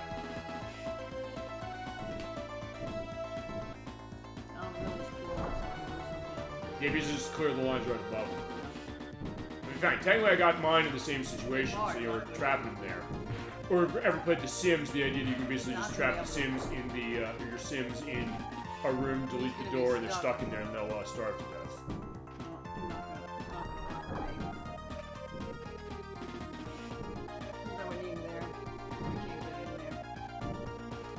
See, it's funny, we haven't necessarily, neither one of us have really been getting great.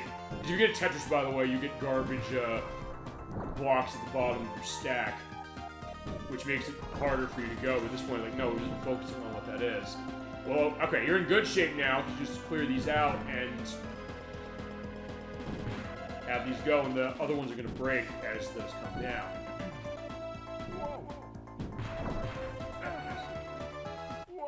Mine died. Alright, so he's safe down there, if nothing else. He's locked in there. Give me the peace sign.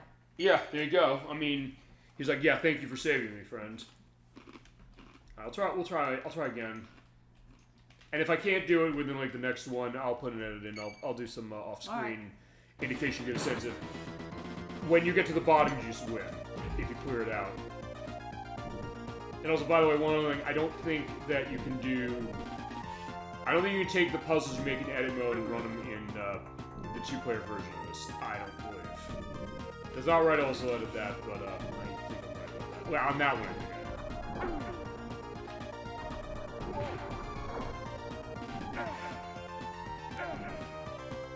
actually, this might be helpful, especially because I'm getting a couple of these in a row.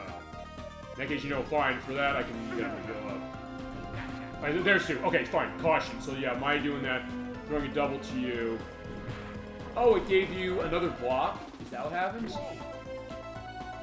That's me, kid. What happened? Oh, it wouldn't even turn. It's a weird how that works. I mean, it's not like the controls are unresponsive exactly, but it definitely has a different feel from some of the other ones.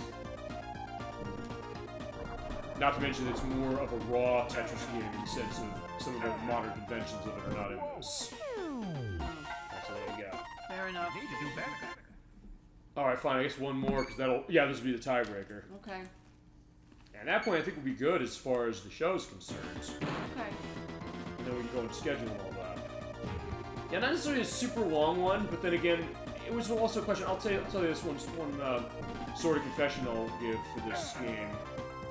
When I got it and I started playing it, I thought, this game seems a bit short, and we're going to be able to rationalize a full show for this on its own. And the answer is yes, we clearly found a way. Having guests helped that way. Thank you so much to everybody who joined me in this, and everybody in chat, and everybody as far as other stuff. But, I was actually tempted initially to get... I don't know if you know this S Tetris, which was on Sega Saturn. It was released in Japan only. I think it came out either right when this did or right before it. And play it with this. Because they're like, hey, the modes in this, that could be enough. But I think the answer was no, it's fine as far as how it is. So first my thought was like, hey, I'm going to need to bunch something else. But the answer was I didn't have to. And what's the S in S Tetris stand for? Sega. Or Saturn. You're gonna win it. Too late. So yeah. Okay. Alright, so there you go. Alright, that is good. That I think we've shown basically everything off of this game that I can think of. That being said, what I'm going to do is, we got a game over case. I'm going to go back to the title screen on this. And I think we will go into the last parts of the show. In fact, there's the track, so let's run on the tracks. Alright, so that is Tetris Plus for the Sega Saturn, specifically. You want to go into final thoughts to my guests as far as what you're thinking of what you played? I don't know if it was better than I thought.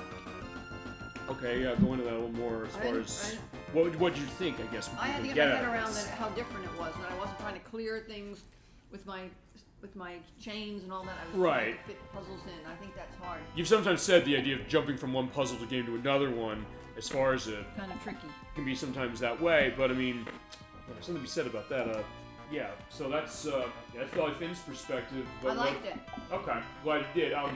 So in Hurtnog, what's your perspective on this? Well, I wasn't expecting the archaeology tie-in. That was a little weird. I mean, I knew it was there, sort of, but I didn't even think about that deeply. And I'm glad you did. I'm glad you went there, and as I said, it fills the niche of everybody we have on this program, whether in chat or whether you're on the show with me that way. So get going.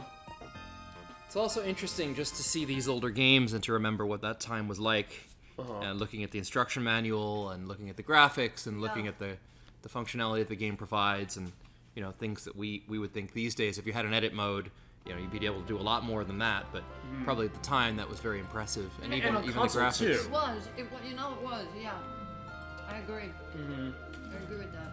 It is well said, and it's unique. I mean, my take of this is that it's definitely a fun game that has some unique elements that do set it apart. I get why this is a nostalgic favorite for a lot of people. I get why people totally fell head over heels on this, and why it sold really well on PlayStation to the point where it was part of the greatest hits lineup on that, because it sold at least 400,000 copies, because that was the line of the greatest hits line for PlayStation specific. So it did well there, and then they re-released it about 2 years after it came out. So clearly this hit a nerve with people, and the idea of, remember, Tetris was mostly a Nintendo thing until a couple of years after. It was 1999, about when there were other companies jockeying for the license, and then the Tetris company and Alexei Pajitnov and Hank Rogers got the license back, and now it's theirs for that, as opposed to Nintendo, where they basically were having full reign. Can I ask you a question? Go ahead. What's the plus for? The plus? Why do they count Tetris Plus? I'd say probably plus the extra mode, like the puzzle thing. The idea that it's Tetris, but it's Tetris a little differently. I think there's something on the back of the box. I'll put a picture of the back of the box saying, oh, right. The manual, I think, says it's Tetris plus a whole lot more. Okay, that's I think that's how they indicate it. That's how Jalico went to it. That's an Natsumi did a good job as far as the way they set it up. I like the way this looks, the style, the music. Does Tetris Plus 2? It was an arcade game, yes. It was 1987. ElecVerse is indicating that. Maybe we can get a re-release of that over here. I mean, Tetris the Grandmaster is on Switch for the Arcade Archives. Maybe there's someone out there hearing that. City Connection says, hey, let's go back to do this. They license it on the AtGames unit. Questions on whether it's emulated well on that and also the cost, but then putting it out to other people. As I said, everything old is new again. It seems like any company can really, at this point, rationalize bringing back anything. I mean, as I said, I always say this. If Plumbers Don't Wear Ties from the 3DO can get re-released, I'm still waiting to re-release that so I can buy it and show how weirdly strange and awful and ugly that game is in a lot of different ways. It's a full motion video game where it's kind of like a dating sim, but it's not actually full motion video. And it goes in the idea of like you're basically trying to hook up with this woman, and she's then sexually harassed at an office with this guy. It's very strange.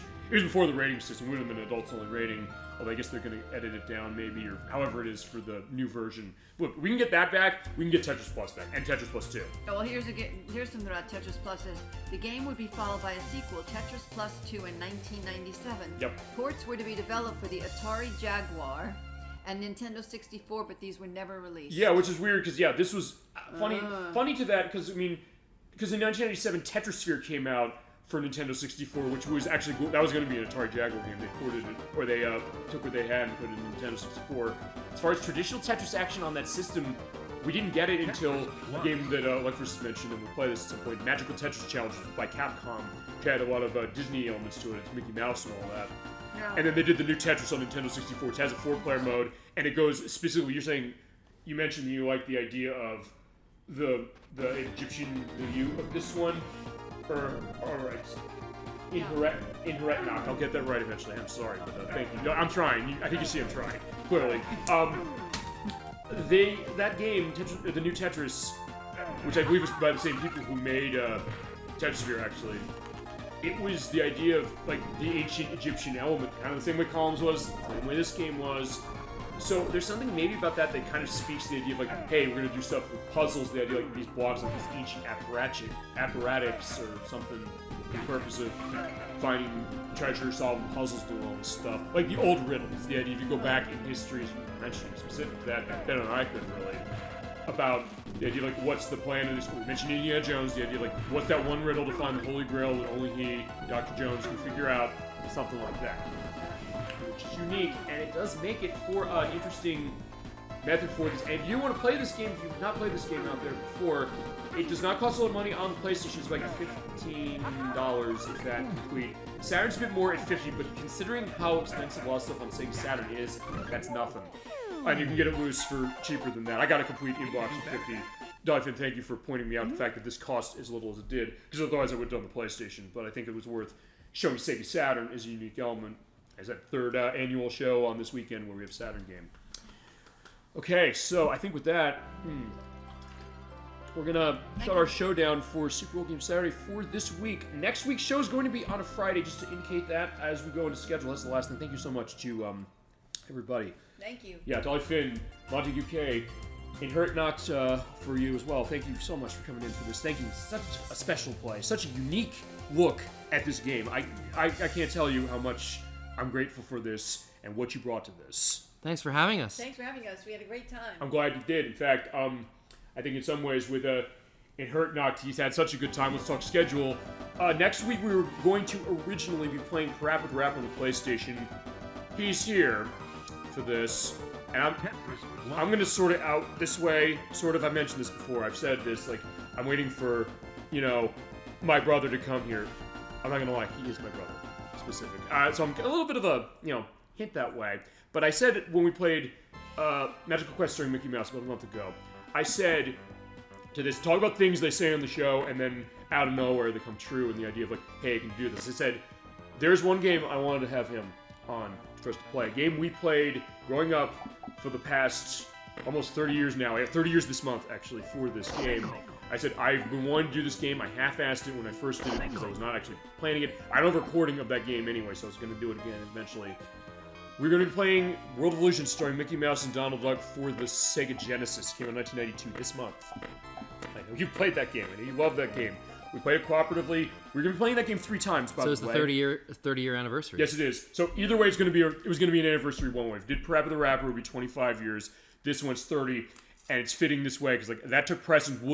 Parappa the Rapper is on hold that way. We will eventually play it. I think you kind of did me a favor, because playing it again, I was like, I need to practice the game specific for it and get ready. But as I said, I was not going to do this game without him, World of Illusion. We need to do this. We were going to be playing this game 3 times, by the way, through. We're going to use the Sega Genesis Mini 1 to play that, which is the only re-release of it. We'll play it through 3 times because we have unique levels for Mickey Mouse, Donald Duck, and in cooperative play. That is how that game is getting its replay value, going against what Capcom had with Disney on the Super Nintendo with Mickey Mouse, and later with Donald Duck with the Mickey O'Donnell Magical Adventure 3, which we didn't get here until the Game Boy Advance version, which now costs a fortune. And we're going to be playing those other ones for sure for that, but you and I, we have a lot of memories with that Illusion franchise of Sega's, do we not? We do, and the last time that I think we played that game was probably, 4 or 5 years ago. It was a while. We played through it. We did. So we're gonna have to see if we still remember how to play. There's certain things I've been already doing looks as far as test on this. And since we're running the Genesis Mini, here's what we could do. That game is not long, even running it 3 ways. We could briefly give a preview to Eternal Champions and then come back to that later. We've done that before, as far as it on that Genesis Mini 1, because it is on there.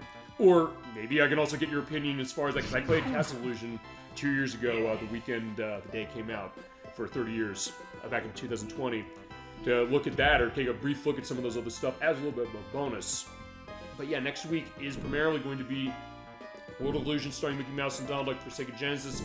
It will be a Friday show again. It'll be a Friday night at 7 p.m. Eastern Standard Time. Because yeah, we got Christmas in 2 days, and next week at this time we will have New Year's Eve in a day. My birthday, as I mentioned at one point. At the beginning of the year. Then we get into 2023. Can you believe we're almost there? I cannot. And the idea that we've had a lot of great shows this year, a lot that I know you've all asked for in chat, and also guests here as well, other things as far as that. And we've done a show a week. It's like, I've never missed a week this week, because I said, I have to do this. Whether I was busy and I just moved to Friday, whether I was sick in one case with Midway Treasures 2, I said, I believe in this too much. Clearly the chat has helped that and indicated that they want to be involved in this unique look at gaming. My guests here tonight. So we're keeping that going, and we are getting into January and how January is going to operate. January 7th is going to be, we're back Saturday for that one. We will be playing Mystical Ninja starring Goemon for the Nintendo 64. I have a hang let's play. I need to restart. That'll be 2 parts. We'll finish that in February. Either you play that game? No. I might have rented this game growing up. I did rent this game growing up, as far as it, but it's one that I have a lot of love for. It's one that costs a lot of money, unfortunately, now, and one that I'd love Konami to re-release that. We're going to start, it's like $150 now. Oh, right, okay. It's almost Shadow Hearts numbers in terms of how much that is. Which is a good segue, because then the week after that, on the 14th, the Crochet Nerd 64 will be back for Part 4 of Shadow Hearts. I never played Shadow Hearts before, as I mentioned every part of that, but I'm loving what he's showing that, the way he's telling the story of that game. I can't wait to see what's happening, especially after the last part. My jaw was on the floor when I saw the intermission mode, and we're getting into the idea of, like, we started in China for that game. We are now in Europe with Alice and Zhu Zhen. I remembered the name of the character of the Crochet Nerd 64. I'm sorry I forgot him last week. Like, Zhu Zhen and Alice are there, We've got a lot of questions that are definitely going to get a lot of good answers for that RPG that we're playing through. The week after that is going to be another Friday program. Edwack and Nikki, I mentioned them earlier. Edwack is going to be playing for us Guitaru Man on the PlayStation 2. You play that? Yeah, I think so.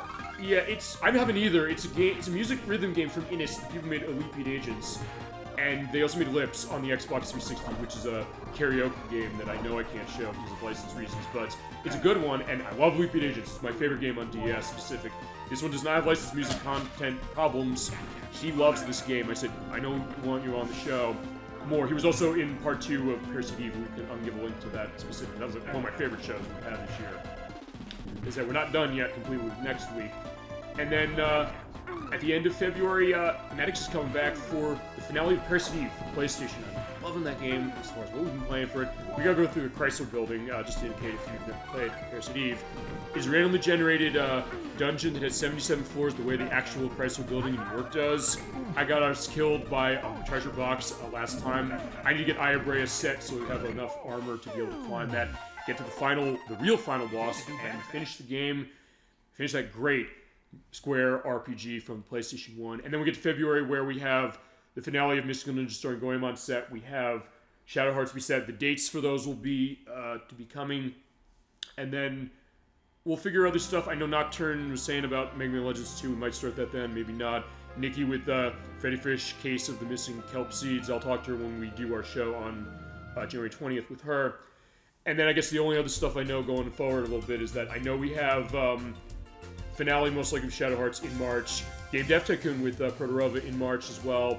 And then in April we have, as I mentioned, the April Fool's Day game is now going to be the first look, patch-free, of Pokemon Violet version, as well as Tekken 3 on April 29th. And on April 22nd we start another RPG with Protorova. He's a big one on Lunar Silver Star Story Complete, which was a Sega CD game initially. He has a PlayStation edition. We'll start that, and yeah, as far as other details for scheduling, is one of those things. I know a couple of those are set that way now, because then you're asking me, how far out are you? Shader64 even says to me, you're booked for 6 years. Like, getting there. And as I said, feasibly anything you want to see, anything any of you want to be involved in. Elden Ring. Elden Ring, we can do stuff with Elden Ring specific as far as stuff like that. I haven't played it yet. It's one of the few ones I haven't as far as recent stuff. We should do like a Souls-like game. It's like how insanely hard that is. And I've been practicing Contra Hardcore to do it next September at some point. But yeah, the sky's the limit. Anything you want to be in, anything you want to call dibs on, anything you want to make a press for, make them. We'll get to them. I promise you that. Consider my thanks for everything, and also consider my thanks as far as this. And I like it's a little bit of an early holiday gift for everybody out there, Christmas, or whatever it might be that you celebrate. But I think with that, that will end our show for tonight. Thank you so much to everybody out there for watching Super Old Game Saturday. Thank you so much to my guests, Montague K and Dolly Finn and Inhureknacht. Is that right? We'll We'll get the get pronunciation there. going. We'll work on it. I'll get the pronunciation going. I'll be better off of it next week. That's the main thing I gotta practice. I gotta practice that more than the game we're playing next week. Interesting enough, but we'll get it right. But thank you so much for everything. I can't thank you all enough. All right, with that, have a great rest of your night, a great weekend, a great holiday coming forward for sure, and a great next week coming forward. We'll see you next week for World of Illusion, starring Mickey Mouse and Donald Duck, Friday night, 7 p.m. Eastern Standard Time on December 30th next week. Happy holidays. Happy holidays. Good night, everybody. Have a great night. Keep being awesome. Thank you so much for everything, and take care.